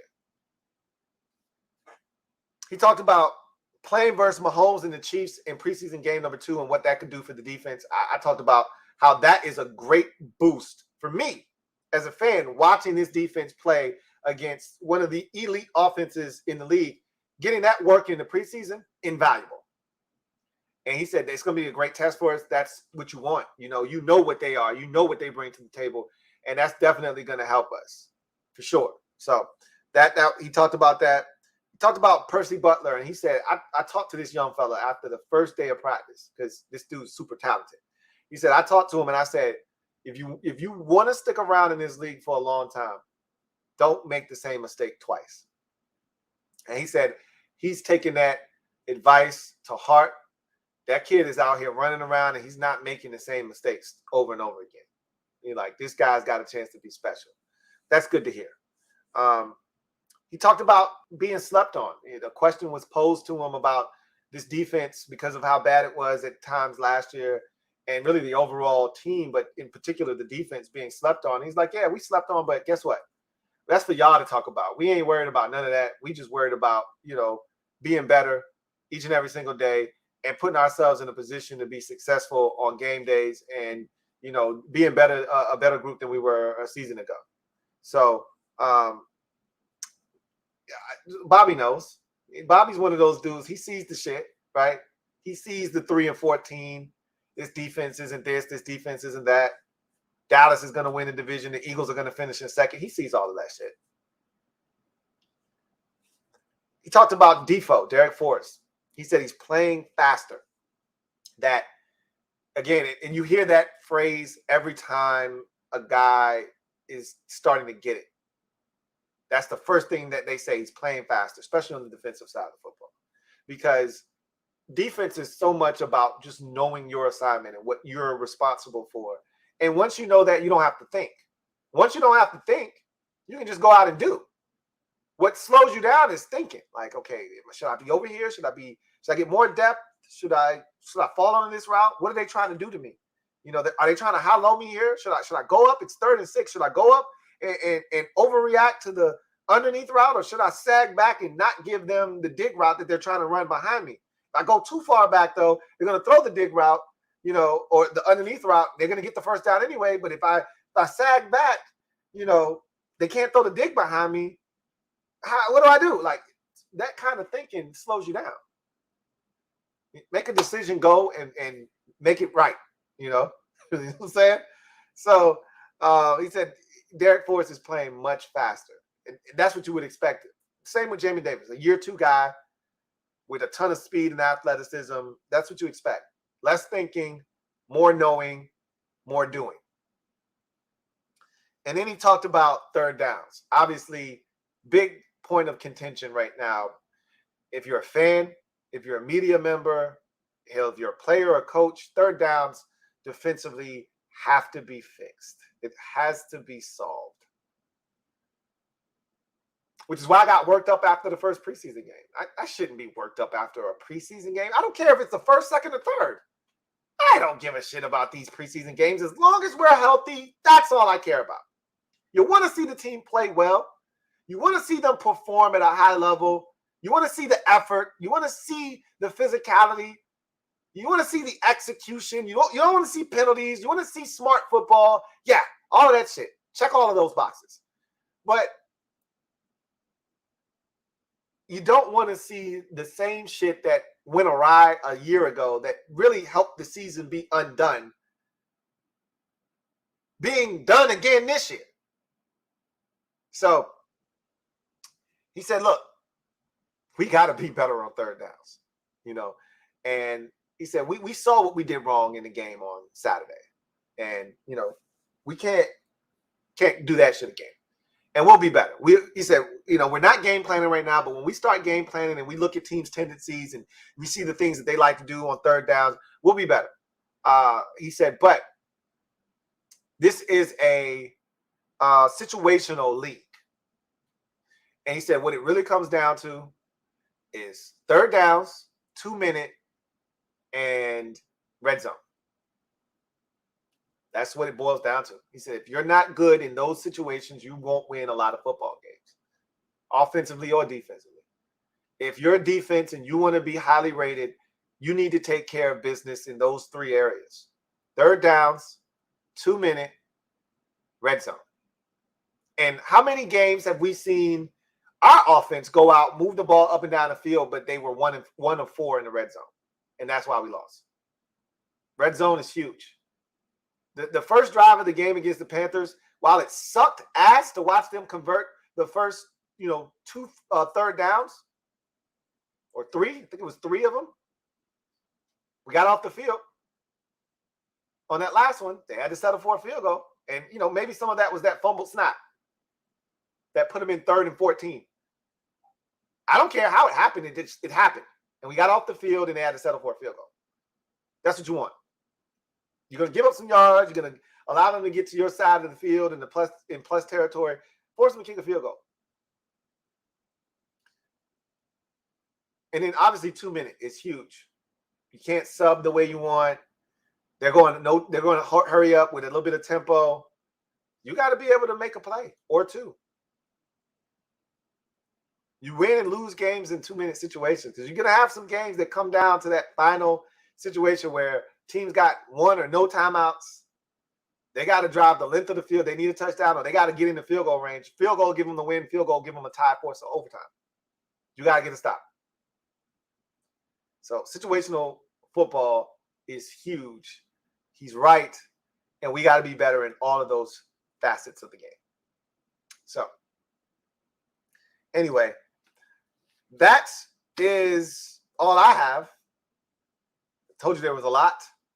Now, let's get to your comments and see what you guys have to say about anything that I may have said, anything that you may have seen or want to talk about. So let's dive in.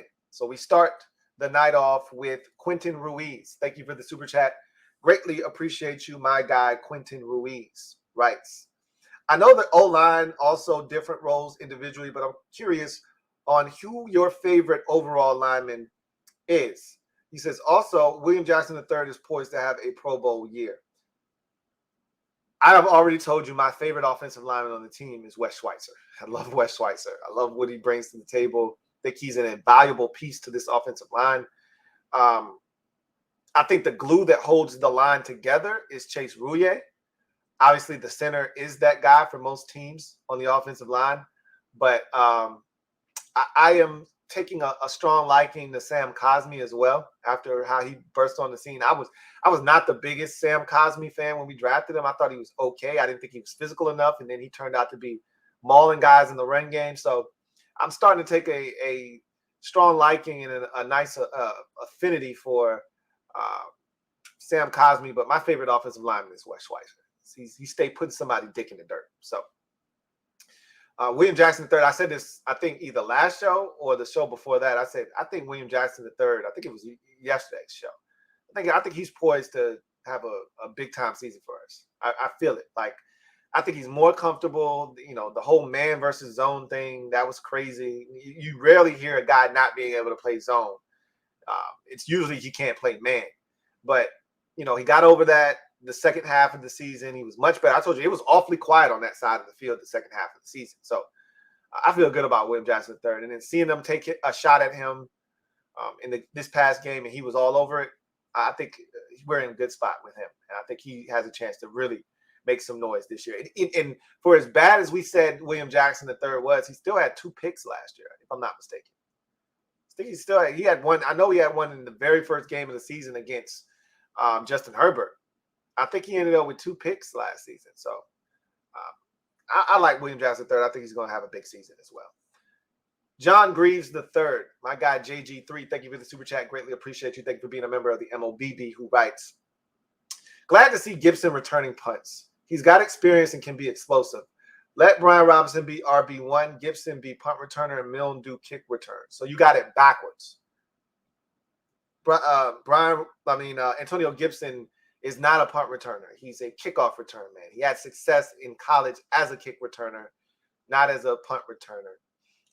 And Dax Milne wouldn't be your kickoff specialist. He would be your punt return specialist because that's where he has experience as well at BYU as a punt returner. So you have the right idea. You just got the roles reversed. I don't co-sign that, however. I don't want Brian Robinson as RB1 yet.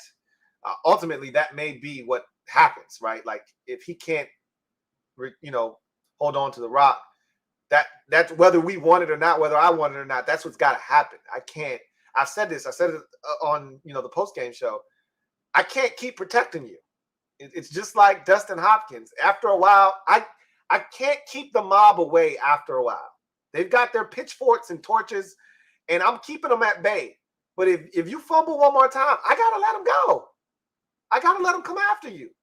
So this is it for me. I think Ron and company, Scott Turner as well, they're at the same point I'm at. Like, hey, I want to try again, but after this, I can't do this anymore. Thank you for the super chat, JG3. Ethan Dykes, thank you for the super chat. Greatly appreciate you. My guy, Ethan writes, Ron plus Scott, they don't use AG right. He's a gadget player like Debo. Don't run him in between the tackles. Let him get in space and explode. Love the show. Shout out 757 plus ODU. You know what it is. Go Monarchs. I don't think you're wrong there. I don't think you're necessarily. Remember when we drafted him, that's what we thought we were getting. We thought we were getting a chess piece, guy you would move around, similar to what we think Curtis Samuel is going to be for this offense. Guy you move around, can do multiple things with. When we drafted Gibson, we didn't know they were going to just make him into a full-time running back. That wasn't the prevailing thought initially. We quickly found out that that was the plan. When they had their post-draft presser, they said, "Hey, we think this guy could be, a really dynamic running back." But when we first were talking about the pick, when we were all like, "What the hell did they just do in the third round with this guy?" And we looked at his highlight film. For some of you, I watched film on him. I was like, "Oh, okay. We may have something here. He can run it, he can catch it. He's a kickoff return guy. So yeah, there's a lot you can do with him, similar to a Deebo Samuel. Maybe that should be the role for Antonio Gibson. Maybe that should be what he is. Maybe he's not a bell cow, 278 carry running back per season type of guy. Maybe he should be reduced to, 4 catches, 5 rushes, and 3 or 4 kick returns in a game. And that's his way of touching the football and impacting the game. I don't know. Maybe. Obviously, you see what Deebo Samuel has morphed into. Like, he's like, I'm not a running back. Stop treating me like a running back. Throw me the football. I don't know if that's what Gibby, that's not what Gibby is saying or wants to do, but maybe he should be a gadget guy. Maybe he should be more of a chess piece than every down back. Something to consider, and that may ultimately be what he turns into if he can't hold on to the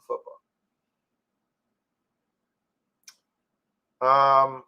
The Phillies Ace 34. Thank you for the super chat. Greatly appreciate you. Thank you for being a member of the MOBB.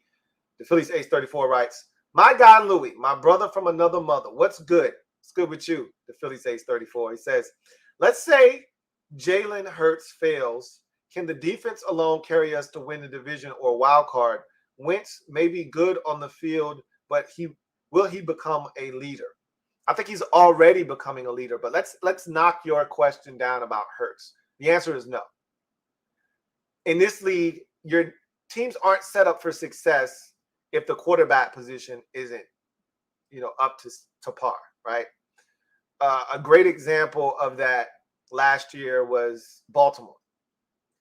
They were 8-3 when Lamar Jackson got injured, and the defense wasn't great. That's why they fired Wink Martindale. But they were good enough, but the quarterback position wasn't up to par because Lamar Jackson got injured, and so they missed the playoffs. Another example would be Carson Wentz in the Indianapolis Colts last year. Like, Wentz wasn't terrible, but he wasn't good down the stretch in those final 2 games. He wasn't good. And that defense was outstanding.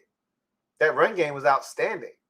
But that offense wasn't great. It wasn't just Wentz either, but Wentz wasn't good.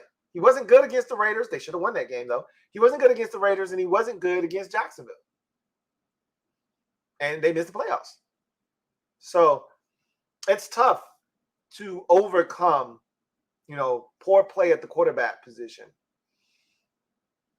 And so the Eagles, while they're a talented roster, you can't overcome lackluster play at the quarterback position. The league isn't set up for you to win in spite of your quarterback, right? You got to win with a dominant run game and defense, and your quarterback adding value as a game manager, and when he has to make some throws, he can. If Hurts stinks, you got no chance. Gardner Minshew isn't good enough. He's a backup. He is the equivalent of what Taylor Heineke is for the Washington Commanders. He's a career backup. We know what he is. You can win games with Gardner Minshew. You're just not going to win a bunch of them. So, no, the answer is no. You can't win just strictly off the strength of your defense. And while I think your defense has a chance to be good, I don't think it's going to be an elite unit either. We'll see, though. I mean, you made a lot of changes and upgrades to that defense. Your cornerback situation is really good. I think the depth is something that is interesting. I think your depth kind of reminds me of the Washington Commanders' depth or lack thereof. You got a lot of great shit front line wise, but after you get past the first 3 corners or so, it's not a lot that gets you excited at the cornerback position. So we'll see. But I think Wentz is really, getting into that role of leader. It's hard to just show up somewhere and become a leader in your first year, but that's what is demanded of the quarterback position, whether you want to be a leader or not. That position calls for you to be a semblance of a leader. And I think he is responding well. He's already established relationships with players on this team. I think a lot of guys are starting to really buy into this, what Carson Wentz is. And I think what's really been comforting for a lot of these players is that the narrative on Wentz was low-hanging fruit. And that's the thing that's frustrated me the most this offseason, is that so many people have just refused to do their own homework, but have instead just gone along with the easy, low-hanging fruit narrative of, oh, Carson Wentz is a terrible teammate, and he's a cancer, and he sucks. And no one's been willing to do that. Oh, this is his third team in 3 years. He's terrible. Why? If you can tell me why, if you can give me reasons as to why, and they're actual, real, tangible reasons, then we can have a conversation. But if you're going to just tell me, oh, this is the third team in 3 years, he sucks, we got nothing to talk about, because you're just regurgitating what you heard somebody else say. And so I think his teammates, they heard what the noise outside the building about Carson Wentz. Terrible teammate, a me guy, selfish, hard to coach, thinks he's above the rest of the team. And you hear all of these things, and these were all narratives that were formed in Philadelphia and just traveled with him to Indy. He didn't get a chance to correct them. It just went with him to Indy. And even though he was not that guy in Indy, that same narrative followed him not only to Indy, but because Indianapolis got rid of him with no backup plan, with no recourse. They got rid of him, so he must be terrible. They had to get rid of him. And the Eagles took the biggest cap hit in NFL history to move him. He had to be terrible. He's got to be terrible for the Commanders too. And the team, they got a chance to know him. And they're like, Jonathan Allen was the first person to say, we heard all of that shit. And then he got here and we was like, that's not what I heard about you. Is this the same guy that everybody else was talking about? Because this isn't the guy that I heard was selfish and hard to coach and a me guy and felt like he was above the rest of the team.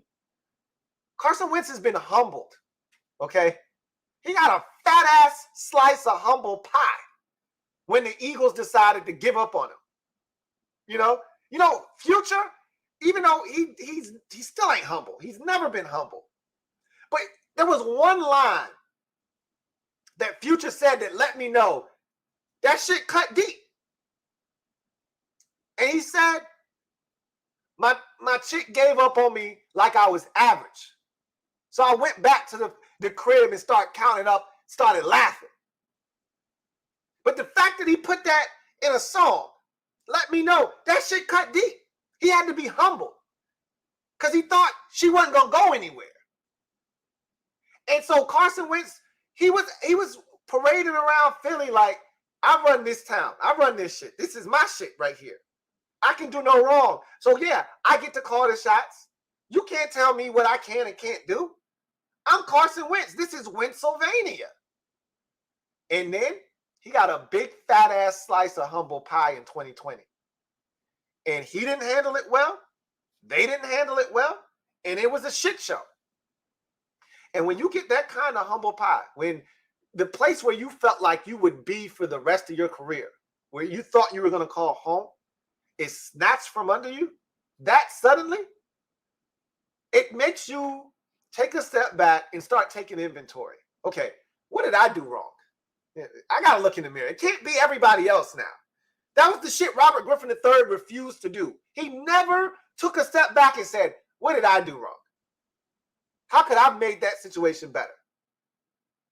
And you could tell he never got it by the things he would say in his other stops in Cleveland and in Baltimore. He never got it. Wentz took a step back and assessed the situation, and he went to Indianapolis with a totally different frame of mind. And you know how I know? I watched it take place on Hard Knocks. But I listened to the players. There was no players defending him when he got traded from Philadelphia. Even his closest friends kept their mouths shut. You didn't hear Zach Ertz talking about what a great teammate he was. You didn't hear anybody else come into his defense. When he got traded from Indianapolis, the whole squad was like, all the guys that mattered, was like, hey, man, I wish you nothing but the best. This is some bullshit. You should still be here. That told me, and Jonathan Allen and Ron Rivera and all those guys, that told them all they needed to know. So for me, the whole 3 teams in 3 years thing, there's some validity to that. But to make it seem like this guy is incapable of playing the quarterback position at a high level because he's been on 3 teams in 3 years, to make it seem like he's some kind of cancer in the locker room, I can't subscribe to that. If you want to talk about Carson Wentz's inaccuracy, go right ahead. That's who he's been throughout his career, okay? He's never been a 70% completion percentage guy. That's not who he is. But what he's going to do is he's going to stretch the football field vertically. He's going to make some plays off schedule. Generally speaking, he's going to keep the interception total down. And the interception numbers are going to climb to right around 30, somewhere in that neighborhood. And I've said this before, and I'll say it again, and I'm going to keep beating this table until it either breaks in half or the shit comes to fruition. If he gives us the same numbers that he gave the Indianapolis Colts last year, or anything in that remote area, this team is going to the playoffs. If he's hovering around 30, plus or minus 2 or 3, and he's hovering around 7 interceptions, plus or minus 1 or 2, this team is going to the playoffs. And he's going to be a leader. It wouldn't shock me if he gets a captain's seat. When we get to the captains being announced for the regular season, I wouldn't be shocked if he's one of the guys with a C on his chest. Now, that kind of speaks to the situation here in Washington. You know, some of the guys that were here, that were captains before, are no longer here. So there are some captaincies available. There's no more Deshays or Everett. There's no more Brandon Sheriff. So somebody's got to take those spots. And, you know, a first-year quarterback that easily could not be here next year, being your captain, doesn't necessarily sit well with a lot of people. But on a team, the quarterback, if you believe in him, has to be a leader, has to be one of your captains. So we'll see what happens. I think Carson Wentz is going to ultimately be really good for this football team. I think he's going to be a leader on this team. And I've never wanted a guy to prove people wrong more than I want Carson Wentz to prove everyone wrong this year. Normally, that's not my thing. I've never wanted a player on my favorite team or someone else's team. And there's guys that are on other teams that I'm like, man, I hope he wins. I hope he sticks it to everybody else because they doing him dirty. I've never rooted for an individual player this hard to prove everyone wrong, because it's almost as if they have an agenda. Like there's something, like, did I miss something on Carson Wentz? Am I backing a guy that's a bad dude? It's almost like I missed something that everybody else knows. And I'm the last to find out. Because the way they're trashing Carson Wentz, you would have thought that he was out here doing some frivolous shit. Like he's a bad dude. How could you root for him? He's a bad guy. They're killing him. I want him to win so bad. Not just because he plays for my favorite team. I mean, that has a lot to do with it. Don't get me wrong. Okay, if he was still in Indianapolis and they were dogging him the way they were dogging him this year, I wouldn't have as much enthusiasm for him. But I got to see it firsthand, you know. If it was constantly in my face and he was in Pittsburgh, say instead of him being traded here, he got traded to the Steelers. And I'm sitting back watching all of the shit that's being said about him, and I'm seeing it, I would have wanted him to win in Pittsburgh, just to stick it to everybody.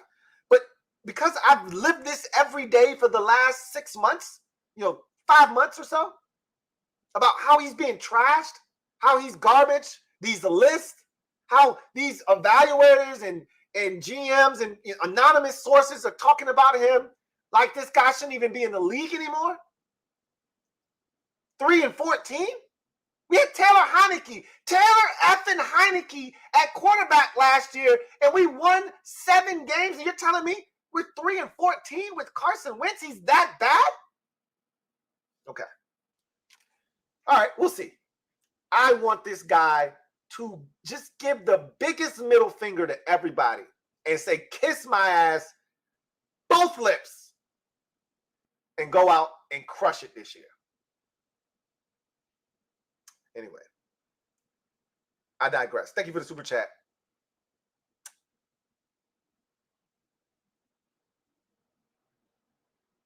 The Phillies ace 34.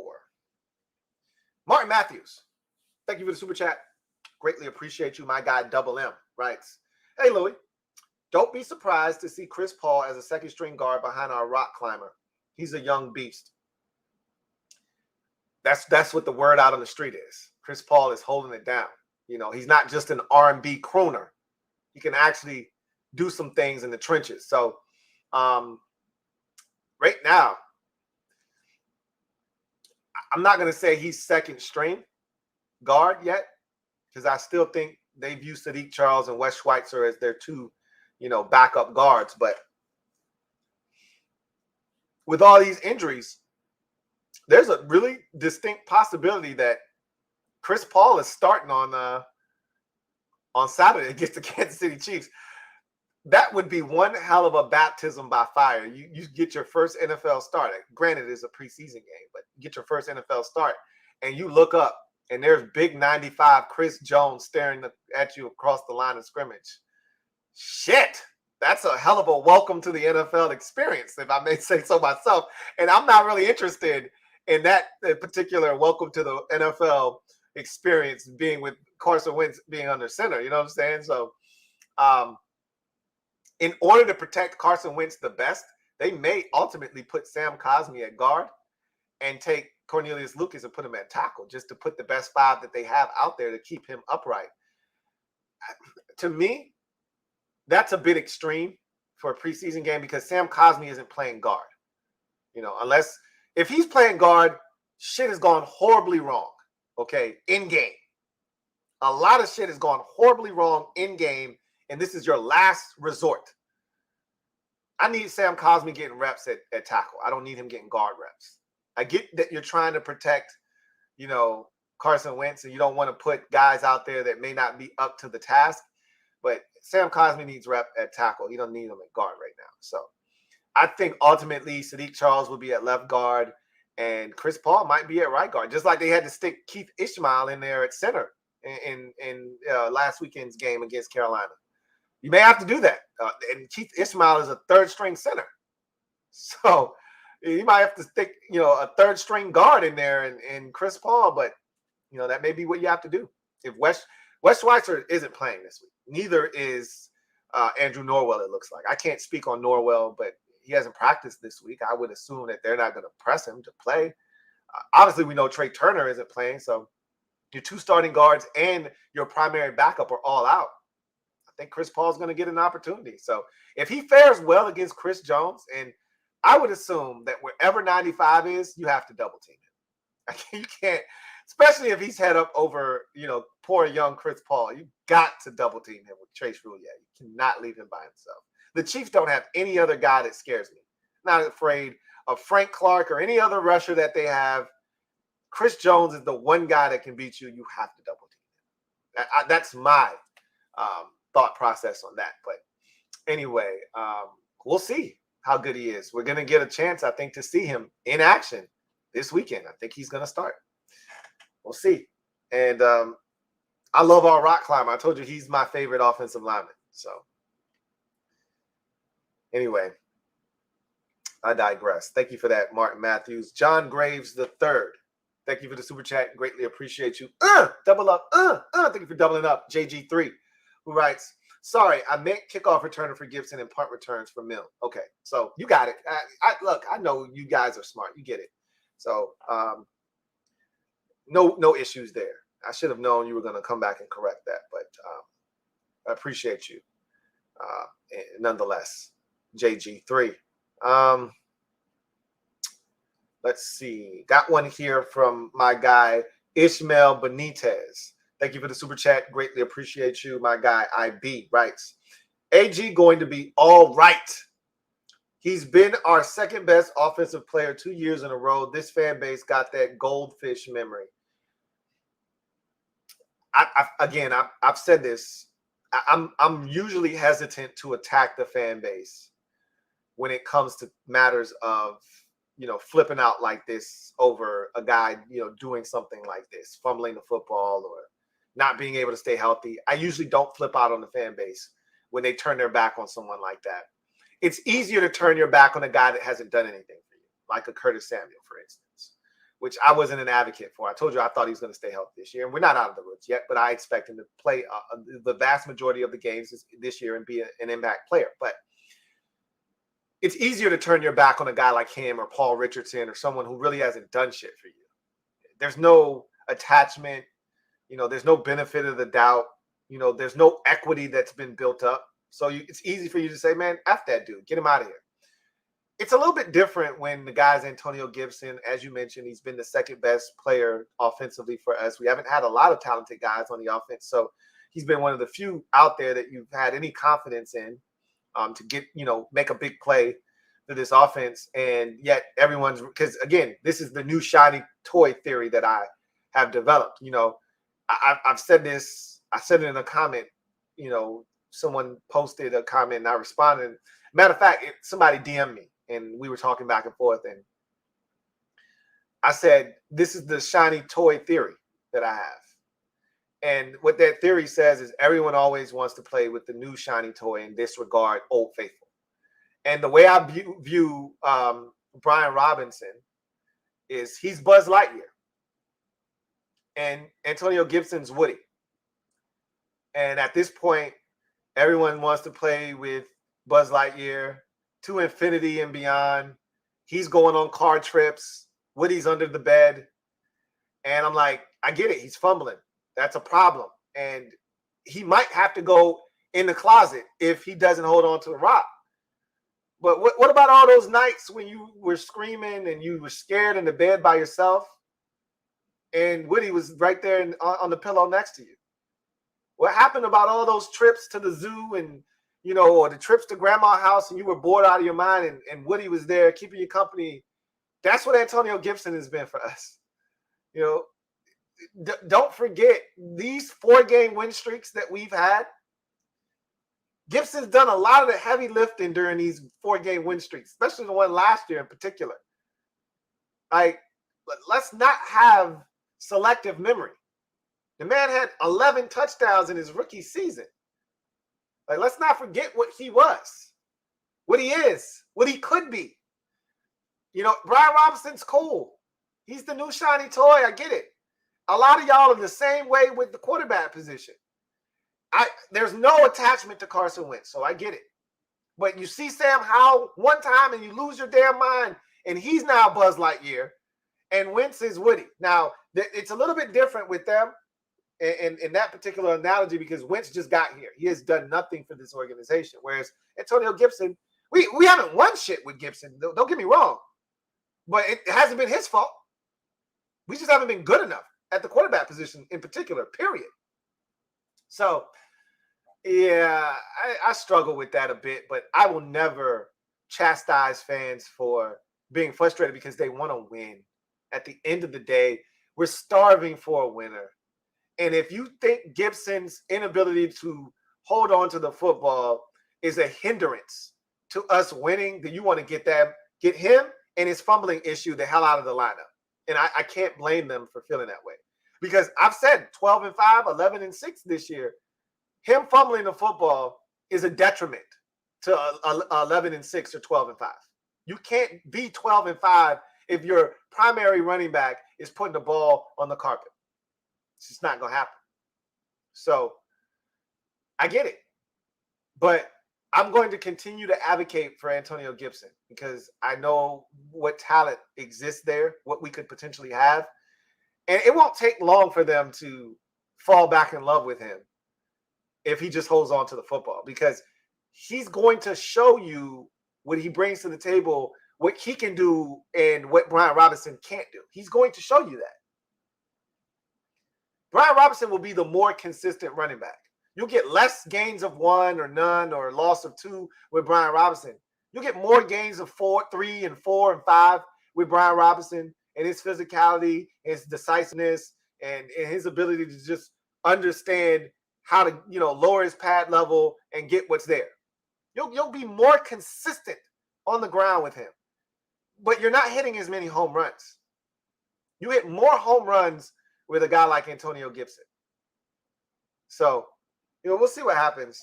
I think he's going to be all right too when it's all said and done. I agree. I'm right there with you.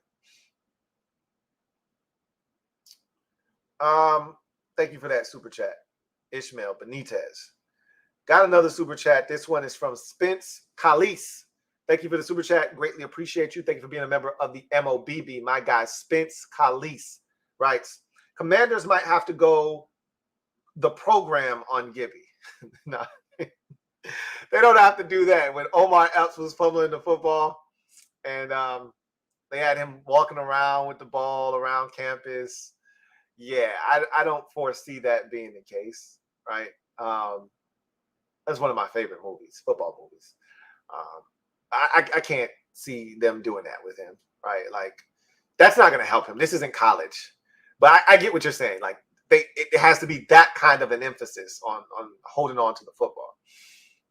At the end of the day, I just think it's a cognizant thing that he has to do where I'm going to the ground. And it's human nature. It's a natural physical response, involuntary, if you will. As you're falling to the ground, the first thing that you do, and you don't think about it, you just do it, is you just put your hand out. Your first inkling is to protect yourself. Your body does that automatically. Like, your body will not physically allow you to drown yourself. You can try to hold your head underwater. Your body is going to physically push yourself up so that you can breathe. The human body is amazing. And so without thinking, as you fall to the ground, you put your hand down. Well, that could cause you to break your hand or break your shoulder or dislocate something, right? But in doing that with Antonio Gibson in particular, it's forcing him to not have 2 hands on the ball because you're bracing yourself for the fall. And he's got to be cognizant, okay, if I'm not going to have that other hand on the football as I fall down on the ground, which isn't safe, by the way. You could break your shoulder or your clavicle like that. You got to try to brace your fall or at least take away some of the impact. But if you're not going to have that second hand on the football or on your arm to keep the ball from squirting out, you have to keep it against your body at least. It can't be away from your body. That's how it gets poked free. You have to keep it tight. So he's got to be cognizant of that. A lot of his fumbles, I keep harking back to this, a lot of his fumbles come when the ball is away from his body, especially going to the ground. Trevor Patch, thank you for the super chat. Greatly appreciate you. My guy, Trevor Patch, thank you for being a member of the MOBB, writes, Lou, win Super Bowl? Don't throw away talented players? This is Redskins Commanders? None of that is real. Ron don't care if Gibby is talented. See Cole Kelly. There you go. You had me all the way up until you said Cole Kelly. Then everything you just said, everything you said before that was disregarded after you said Cole Kelly. Why do you have to go and do that? Huh? Every time I'm like, man, Trev is on, he's on to something. You go and mess it up at the end. Thank you for the super chat. Trevor Patch. Just Andre. Thank you for the super chat. Greatly appreciate you. Thank you for being a member of the MOBB who writes, who is the most overrated position coach on the team? For some of you, that may be our defensive backs coach, Chris Harris. I don't think he's overrated at all. I think he's going to be a defensive coordinator. I've already said that. I said enjoy Chris Harris while you can, because eventually he's going to be coaching a defense. If not here, somewhere else. I think I had to put because honestly, I think this is a lot of the positional coaches are really good. Drew Terrell for the receivers is really good.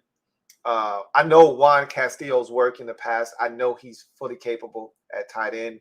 We know what John Masco is as the offensive line coach. I love Randy Jordan as the running backs coach. Chris Harris III is the defensive backs coach. Obviously, Jeff Zanina is now the D-line coach, so I got to see what the product looks like before I can judge him. I don't even know who the linebackers coach is, so maybe that's who it is. I can't even tell you who's running that group. I've seen him before, very vaguely. I remember his name. Obviously, I don't remember his name, but I think that's probably who it is. But again, overrated means people think highly of him, but you don't think he's that good. Like the most overrated player on the team for a lot of people is Kendall Fuller. Outside of this market, outside of our bubble, a lot of people think Kendall Fuller is really good. A lot of fans don't think Kendall Fuller is all that great, which I disagree with. I think Kendall Fuller is really good. He's one of the best number 2 corners in football. I truly believe that. He's just not a number 1, which is why we went out and got William Jackson III.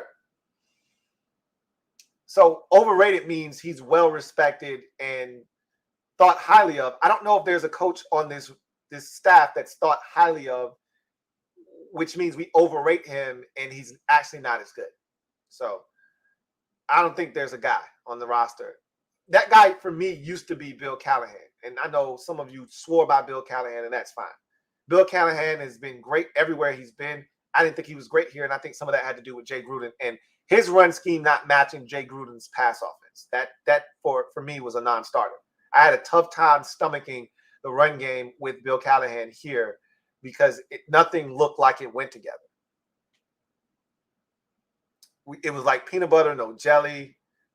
You're eating, chicken nuggets, but you've got no sauce, whether it's ketchup or barbecue or ranch or whatever, sweet and sour, whatever floats your boat. We just never had two things that went together there. I wasn't a big Bill Callahan fan. He was overrated for me. I don't think anybody on this staff is overrated.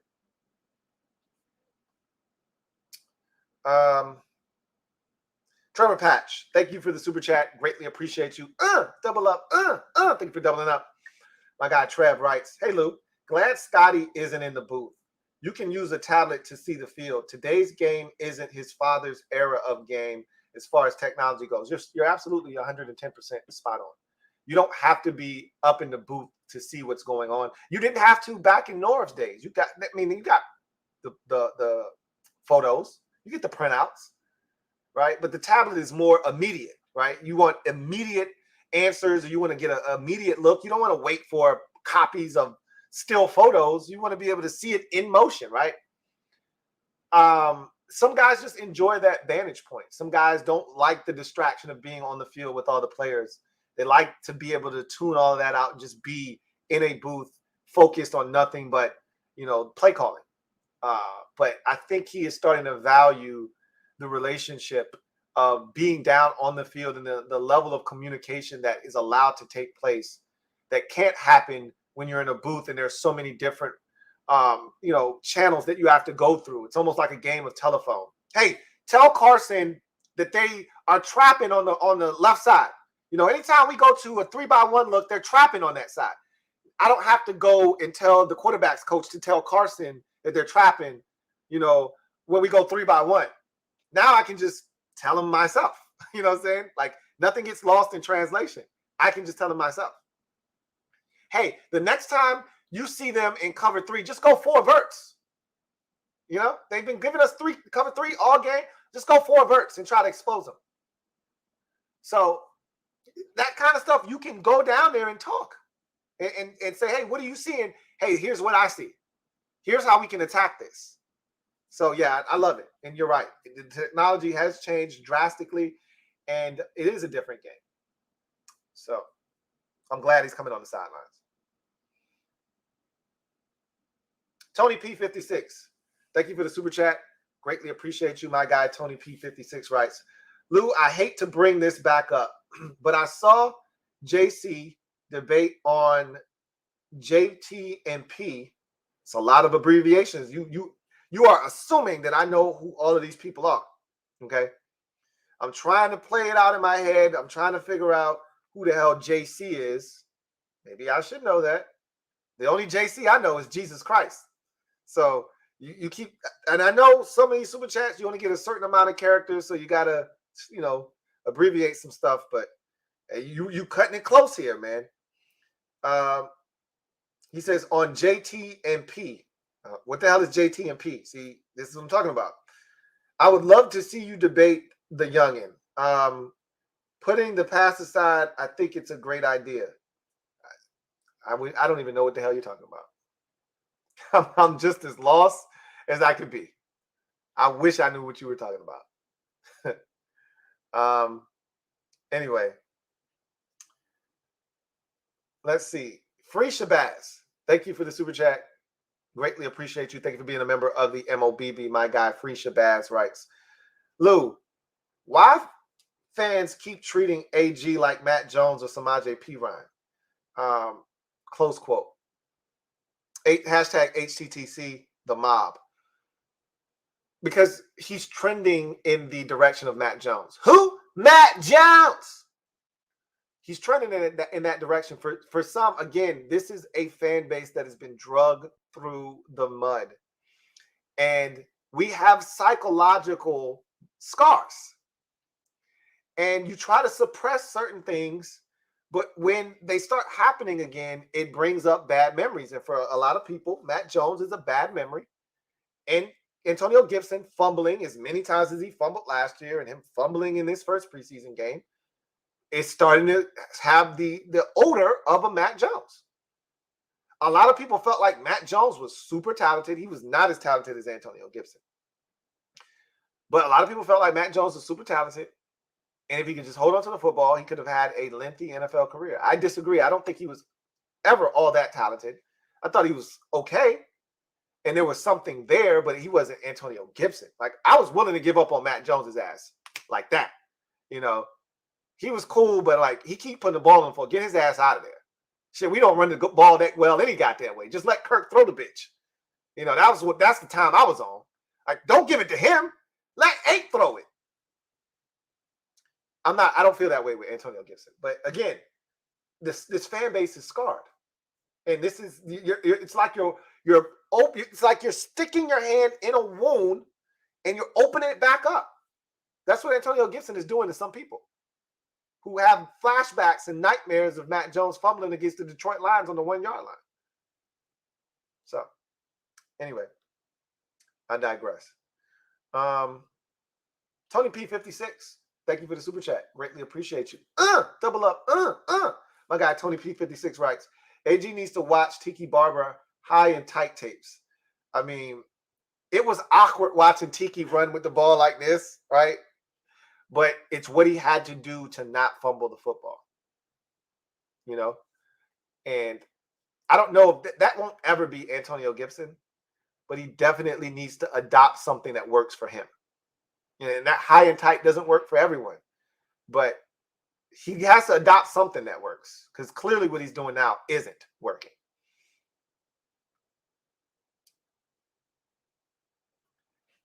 Abel Ambrosio, stand up. You are officially the newest member of the MOBB. Welcome aboard, Abel Ambrosio, excuse me. Fam, you know what you do. Mob, MOBB, you know what you do. Open up your arms. Welcome AA with the biggest squeeze ever. And let them know what it feels like to be embraced by the mob. Abel, welcome aboard. Will not be sorry. Welcome to the squad. All right. Let's see. Another super chat here from Trevor Patch. Thank you for the super chat. Greatly appreciate you. My guy Trev writes, my biggest depth concern is JDR's playbook.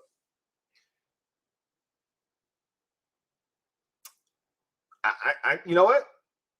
We haven't seen the depth of his playbook. So maybe that's plausible because we want more. We want more exotic looks, blitz-wise. We want more than just your standard coverages. You know, we want more man-to-man in certain situations. We want more variety in how they attack the opponent, coming up and jamming. You can press and bail. You don't have to stay in man-to-man. You can press and then fall back in the zone.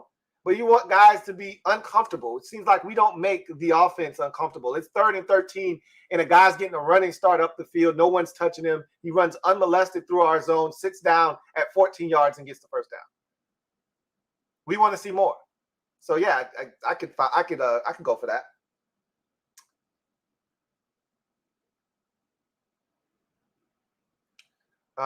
Let's see. Just Andre, thank you for the super chat. Greatly appreciate you. Double up. Thank you for doubling up, Just Andre, who writes, you think the team should sign Darqueze Dennard? No. I was never a Darqueze Dennard fan. When he was at Michigan State coming into the league, I thought he wasn't very good. You can go back and watch my film breakdown of him. I was not a fan of his then. And I'm not shocked that his NFL career hasn't gone, well to this point. Wasn't good in Cincinnati. Has gotten opportunities elsewhere. I think he just got cut by the 49ers, if I'm not mistaken. I'm good. I'm all the way good. He's not going to help our secondary any, He's not going to help shore it up, the back end of it. So, no, I'm going to pass on that. Eric DeBose, thank you for the super chat. Greatly appreciate you. My guy, Eric, writes, hey, Lou. What's up, Eric? We only won one game that AG fumbled in. Almost guaranteed to lose when he fumbles. Also, definitely nervous about him returning kickoffs. You should be. I'm nervous about him returning kickoffs. Like, I don't think that's the answer to put a guy with a fumbling problem back on kickoff returns, even though he's dynamic. And it's not the same. It's not like Antonio Gibson is fumbling on every touch that he has. But you might get 5 kickoff returns in a game. The probability is that he won't fumble on any of those kickoffs. But more so than any other kick returner in the league, he has a higher probability that he will fumble because of his past. So I am nervous about that. In terms of the games Gibby fumbled in, I don't know. I can't recall every game he fumbled in. I remember that we won the Carolina game and he did fumble in that game. And he got benched, temporarily in that game and came back in, ran hard and ferocious, and we won that game. That might be the one game that you're referring to. It's never good. Again, fumbles, and I've said this already, it's never good when you fumble, and there's never a good or a right time for a fumble. So it's just tough when you turn the ball over, especially when our offense was as bad as it was last year. Like Scott Turner said, you cannot afford to waste possessions. And when you turn it over, you're wasting. We weren't good enough to waste a possession offensively. We needed every possession we could get, every single point. That's why the field goal kicking situation last year was abysmal, and it hurt us because we weren't good enough. We didn't score enough points. We won 2 games in a row, 17-15, which tells you all you need to know about our ability or inability to score points. So you can't afford to be throwing away possessions. We got into the red zone against Green Bay and he fumbled. I don't know if we lost that one or not. We're in the red zone, dude. That Carolina game, we were approaching the red zone when he fumbled. That can't happen. These are scoring opportunities. We're scoring a shade above 20 points a game. You can't be fumbling the football, man. So I get it. Totally get it. All right.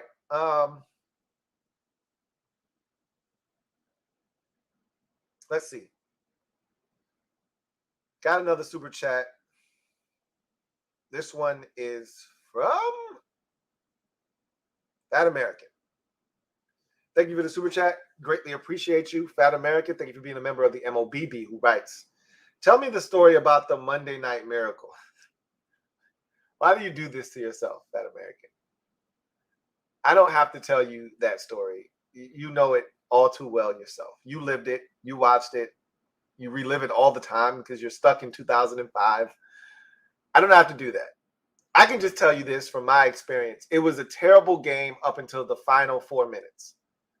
We were awful, and my dad was drunk that night, and he was talking copious amounts of shit, and I could do nothing but sit there and take it.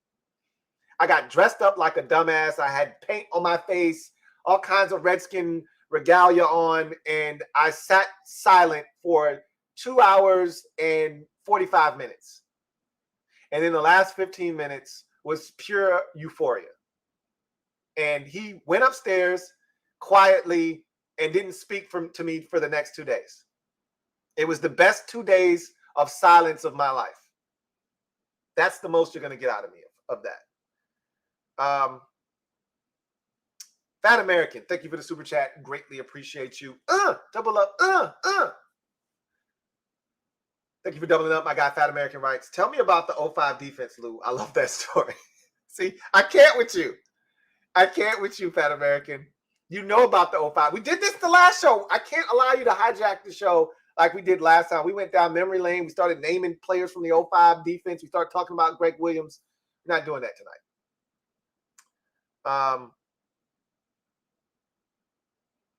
Let's see. It was a fun group, though. I think we all came to a consensus on that. It was a fun team, but we're not doing that tonight. B. Harris, 757. Thank you for the super chat. Greatly appreciate you. My guy, B. Harris, 757 writes, what's up, Lou? Dang, bro, you gave credit to Kevin Sheehan for Sam Mills' fire intake? Remember, I was the first to say Ron saw how practice was without him, and I told him, yeah, Sam, don't worry about coming back. I remember you saying that, but I don't remember you saying that he saw how Jeff Sonina was running practice. When you said it, you were more so saying, hey, he wasn't here and he don't need to come back. Like you didn't get into specifics about why he didn't need to come back. You were more so taking the angle of, hey, he ain't here. And you know what? We don't miss him. He can stay where he's at. He doesn't need to come back. Kevin actually went into specific details. Again, this is a theory, a hunch. He doesn't actually know, but he was saying that he got to see up close and personal what life without Sam Mills was like, and he liked what he saw from Jeff Sonina. So, again, this wasn't to discredit you or not give you credit. It was just Kevin went into more explicit detail on why, and I hadn't thought about that. We were all making jokes about, like, I took your comment and we spun that into a whole, joke about going to the, Hall of Fame, and I actually, acted as if it was a phone call taking place and all of that. Like, we didn't talk about Jeff Sonina and the practice and how he was conducting himself and how that impacted Ron's decision making. So that's kind of where I was coming from. I wasn't trying to take anything from you, but I didn't think that you were looking at it from that same light, if that makes any sense.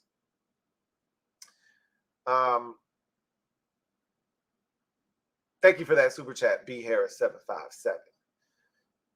Metaphor, thank you for the super chat. Greatly appreciate you. My guy Metaphor, thank you for being a member of the MOBB. Writes, Lou, Meta, if we didn't run the last kick out of the end zone, Howell's last pass gets us 5 seconds. Call timeout, field goal attempt for the win. But it's preseason, but damn, get used to winning. So the issue with that, so in a game, yeah, you want all the time you can get. You would tell your return man, you don't return this kick. If the other team is smart, they kick it short of the end zone, pooch it up, maybe at the 5. You hope it doesn't check up into the end zone. But if you are your special teams coordinator, you're telling your guy you don't return this under any circumstances. Unless you're Cordero Patterson, unless you're the kid in Jacksonville that was in Detroit, you don't bring it out because you're not that guy. So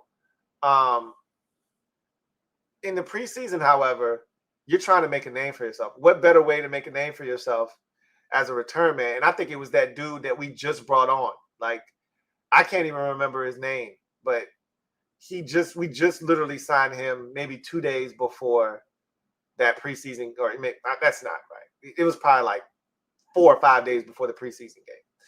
After that Saturday practice, he was one of those guys they brought in. And he was trying to make a name for himself. What better way to make a name for yourself than with the game on the line, you break off a 53-yard kick return and set us up for, an attempt at a field goal to win. That's what he was thinking in his mind when he came out with it. Obviously, that's not what happened, and he wasted, 5 or 6 seconds. But, in a game situation, clearly you don't want that guy returning that kick because the time is more valuable than the yards he's going to gain. So, yeah.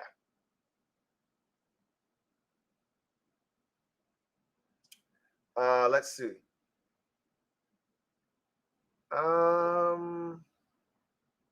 See if we got any more supers. That might we do.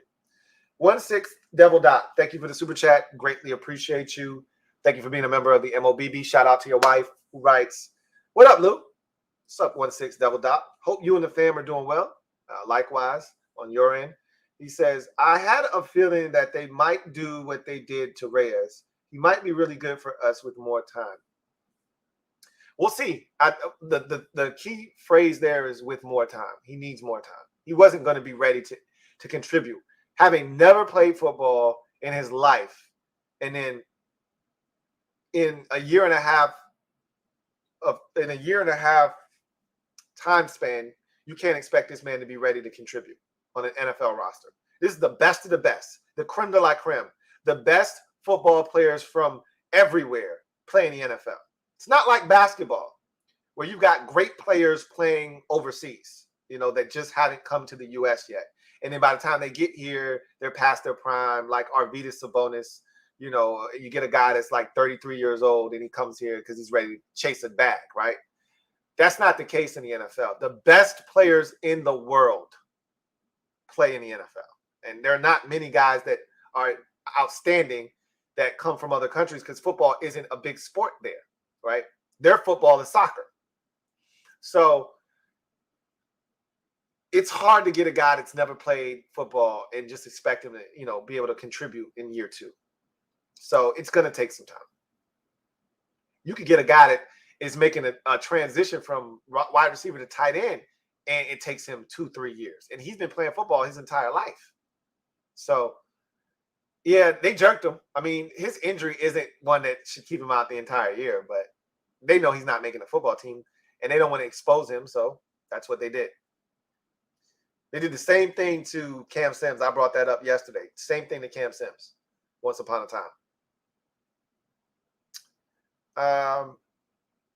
Let's see. Red Wings 01. Thank you for the super chat. Greatly appreciate you. Red Wings 01 writes, "Everyone thinks Wentz is a bad dude and a bad quarterback. Can't wait for him to drop the fattest of L's on the league, especially those who gave up on him." That's what I'm rooting for, man. Above all else, obviously I want to win, and him playing well means, this team is going to play well and have a chance to do big things. But even if Wentz was tremendous and somehow we only won 9 games, it would be that, this defense was terrible. Maybe the field goal kicking situation was a mess. Again, it'd have to be something extreme like that. If he plays, if he's 37 touchdown passes, 7 interceptions, and 4,518 yards passing, there's no way we shouldn't win double-digit games. But obviously, this league is crazy. You get turnovers, field goal kicking situation is a mess. The defense is atrocious, and you can still lose football games. But even if he did that, I'd be excited about that because it'd still be a big middle finger. But he has to win. This team has to go to the playoffs. Like, he can't play well and this team not win because they're still going to make that a referendum on him. Like, yeah, he did this, but they still lost, so he still sucks. He's got to win too. So I'm right there with you. I just want them to drop the biggest, the fattest of L's on the entire league. Like, what you got to say now? And I'm like, yep, shut your mouth. I don't even want to hear the shit. Metaphor, thank you for the super chat. Greatly appreciate you. Double up.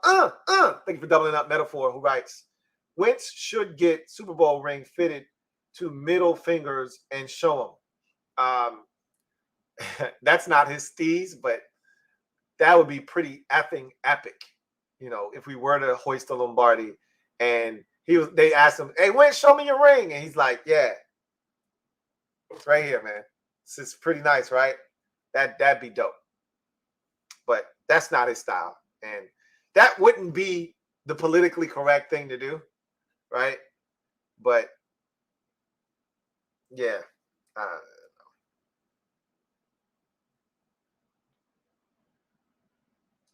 Let's see. Was that the last super? Nope. Got a new member here. 1,800 shots. Stand up. You are the newest member of the MOBB. Welcome aboard, 1,800 shots. Mob, you know what to do. Welcome MOBB.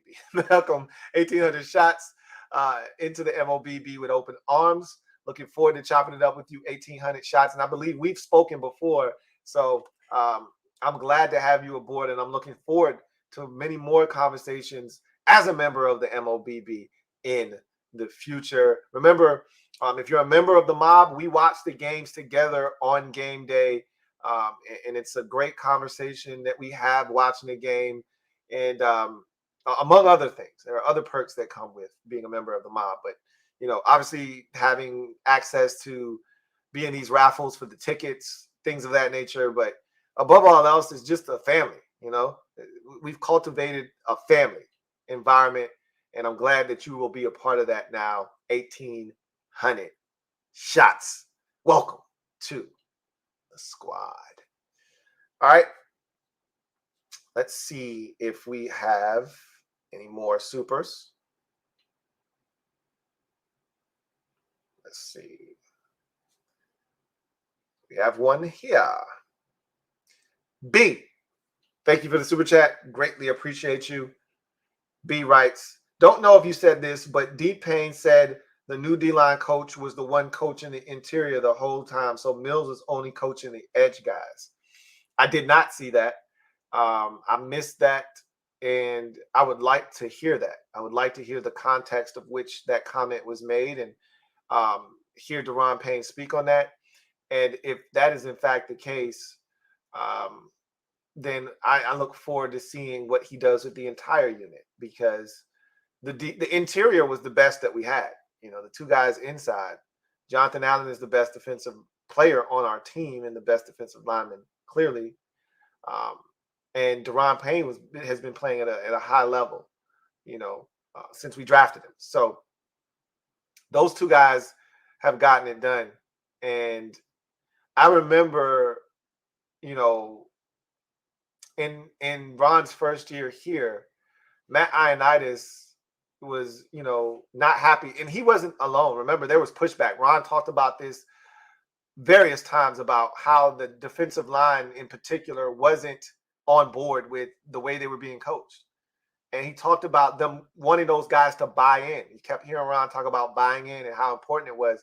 Remember, they came from, a guy that they loved, and a guy that they affectionately called Jim Tom, and Jim Tom Sula.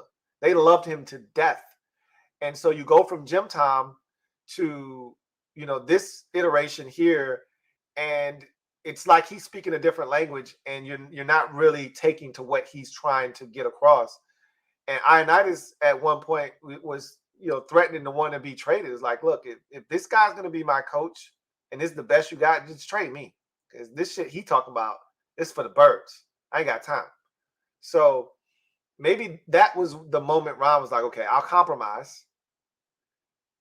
He'll coach the edge rushers, and Jeff Zanina will coach the defensive tackles. Maybe that was the compromise. I don't know. I'd love to hear that interview where you heard Daron Payne say that. Let's see.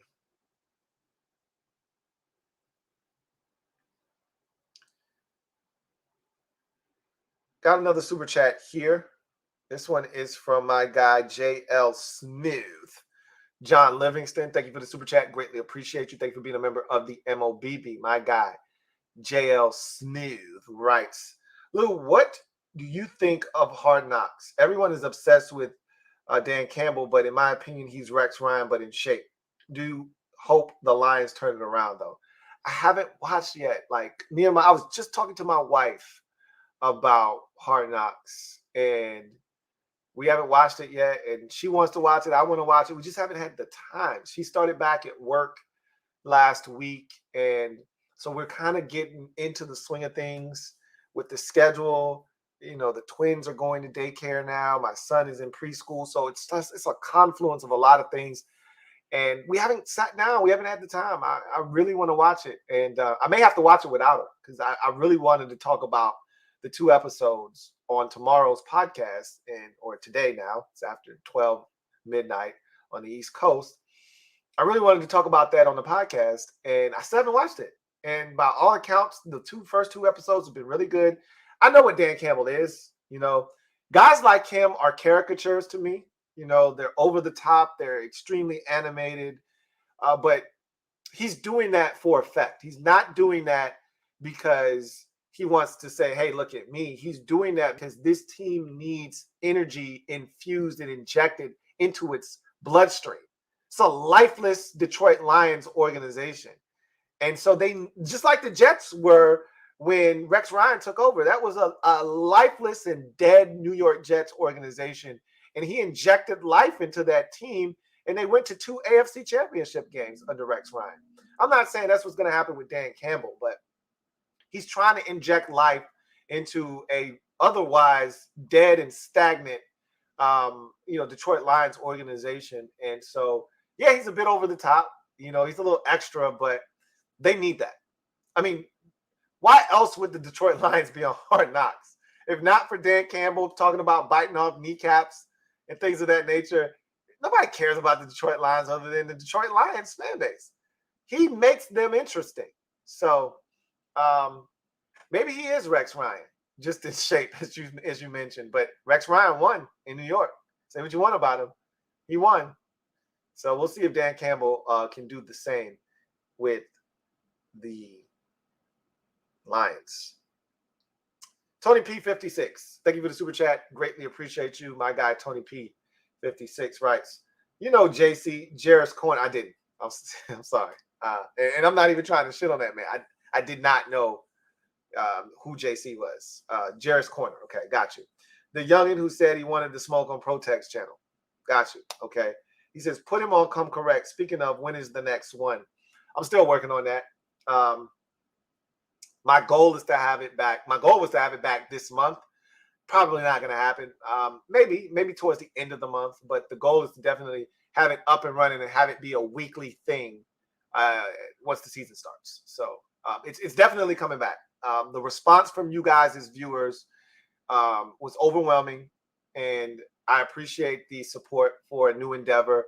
And again, I kind of want to see if the support remains true when it's not an NFC East foe or family member. If I go outside of the family and pull somebody onto the show that it doesn't have any affiliation with the NFC East or the NFC period, will you still support and watch? That's the question that I have. But it's definitely something that I think will ultimately be a mainstay. So trust me, it's in the works. I've got some stuff cooked up.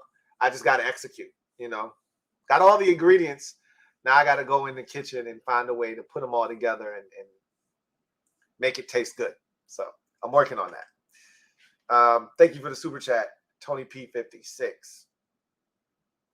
Fat American, thank you for the super chat. Greatly appreciate you. My guy, Fat American, writes, all right, fine. Condo P is the only one who gets me.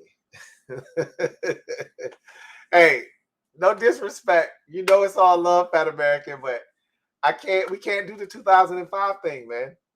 We can't do it again. We do it all the time. I can't do it here. Let's see. John Livingston, thank you for the super chat. Greatly appreciate you. Double up. Thank you for it. Doubling up. J.L. Smith, who writes, Lou, I'm sure you saw the Tim Settle video. He put Quentin Nelson on skates. Very impressive. And his personality is fantastic to boot. Love this guy. We knew you would love him. We loved him here. You'll love when he does the penguin dance when he gets a sack. I saw the video. I watched the game. I couldn't believe what I saw. He was good here. He never did that here. You know, just take a guy the caliber of a Quentin Nelson and jack him up the way that he did. Like, Quentin Nelson was in full out survival mode on that particular snap. I was like, is this the same Tim Settle that was here? Now, he's a damn good football player, and you're going to love him. And I feel like I'm anxious to really see what he does this year, because obviously everything he did in Washington was with a reduced snap count. He was never the guy here in Washington.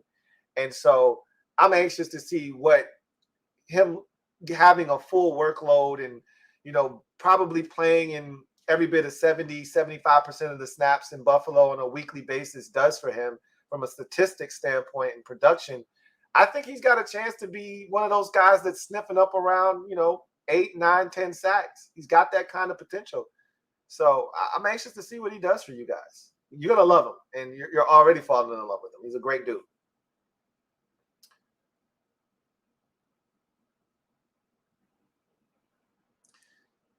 Jalen Squirts, thank you for the super chat. Greatly appreciate you. Jalen writes, all stars in the building. MOPP, stand up. No. I can't with y'all. I cannot.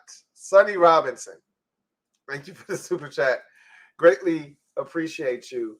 Sonny Robinson writes, as Commander fans, we should have drafted Jeremiah Owusu-Koramoah instead of Jamin Davis. He's way more explosive. But he wasn't what they were looking for at the time. Like, I think for what they have decided Jamin Davis is now, Jeremiah Owusu-Koramoah would have been perfect. JOK would have been the quintessential outside linebacker. He's undersized, right? Like, he's not 235 pounds like Jamin Davis is. JOK is more of a 220-pound guy, right? But he was dynamic. He was a playmaker. But could he hold up against the run? Could he be consistent in that realm? That's the thing you have to ask yourself. I don't think they worry about that with Jamin Davis. But they were looking for a middle linebacker. Let's keep call a spade a spade. They were looking for a middle linebacker when they drafted him. And they thought they could mold him into a middle linebacker. They failed. They realized that, not quite. But let's get the most out of this kid. He's still super talented. He still fits the linebacker DNA profile. Let's get the most. Let's turn this guy into Thomas Davis. Why not? So that's their mission now, to turn him into an all-pro linebacker. Let's turn him into a stud. Let's see if they can do it. All right, so that is the final super chat. So you guys, again, awesome. Thank you for joining me tonight on the show. We will have, if they have practice tomorrow, it'll probably be a walkthrough. You'll see me. If they don't have practice, then you won't see me until Friday. Because there won't be much to talk about. If Ron speaks after practice, then I'll have something to chew on a bit there, and then I'll regurgitate it to you guys. But really, tomorrow, if there is any type of practice, it's going to be a glorified walkthrough. So what is essentially what it will be. So don't know if you'll hear from me tomorrow or not, or today rather, but you'll definitely get me Friday. I'll give you the 7 things that I'm looking for in the game against Kansas City on the road. I surmise we'll hear from Ron, after practice today, and we'll get a feel for who will be in and who will be out, which will give me a better, more clearer view of what to look for. It's hard to know when you don't even know who's going to play, what the offensive line is going to look like. Can you even run? can you even run 12 personnel right now? You can't run 13. We don't have enough tight ends. We only have 2 active, healthy tight ends right now. You can't even run 13 personnel. So you can't. I don't even know if you can afford to run 12 personnel at this point. Now, again, I could be overreacting. The injury to Curtis, to the other tight end from ASU, Curtis Hodges could be insignificant, and he just felt a little tightness today, and they just sat him out, and he'll be fine. But I don't know, man. It's rough. So we'll see. We'll see who's up, who's down, and all of that good stuff. But in any event, that's going to do it for me, your man, Louie T. I thank you guys for joining me. Look forward to chopping it up with you, whether it's tomorrow or today or Friday. Either way, you'll see my face again before the second preseason game. And it's a big one.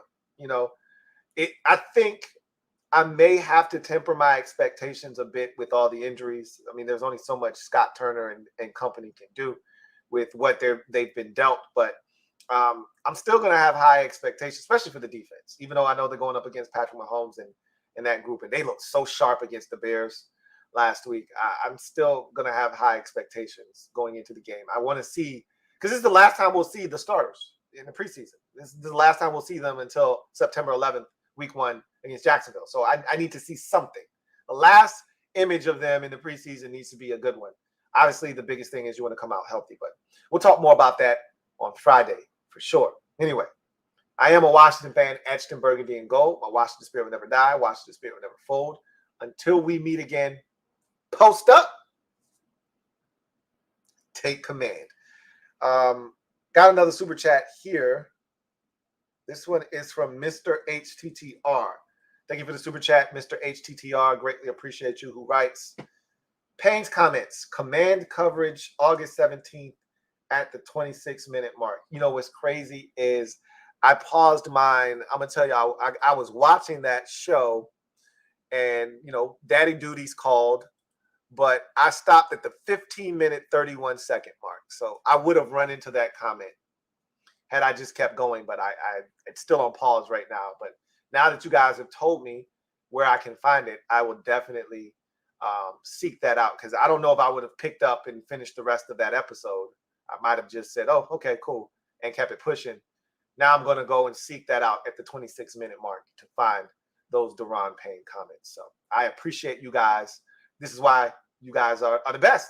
This is why you guys are the absolute best, because nothing slides, okay? Nothing gets by you guys. And anything that I may miss, y'all come and clean up the boards, clean the glass, and go back up with it strong. And I appreciate y'all for that. So you guys, take care. You know what it is. Until next time, God bless and good night.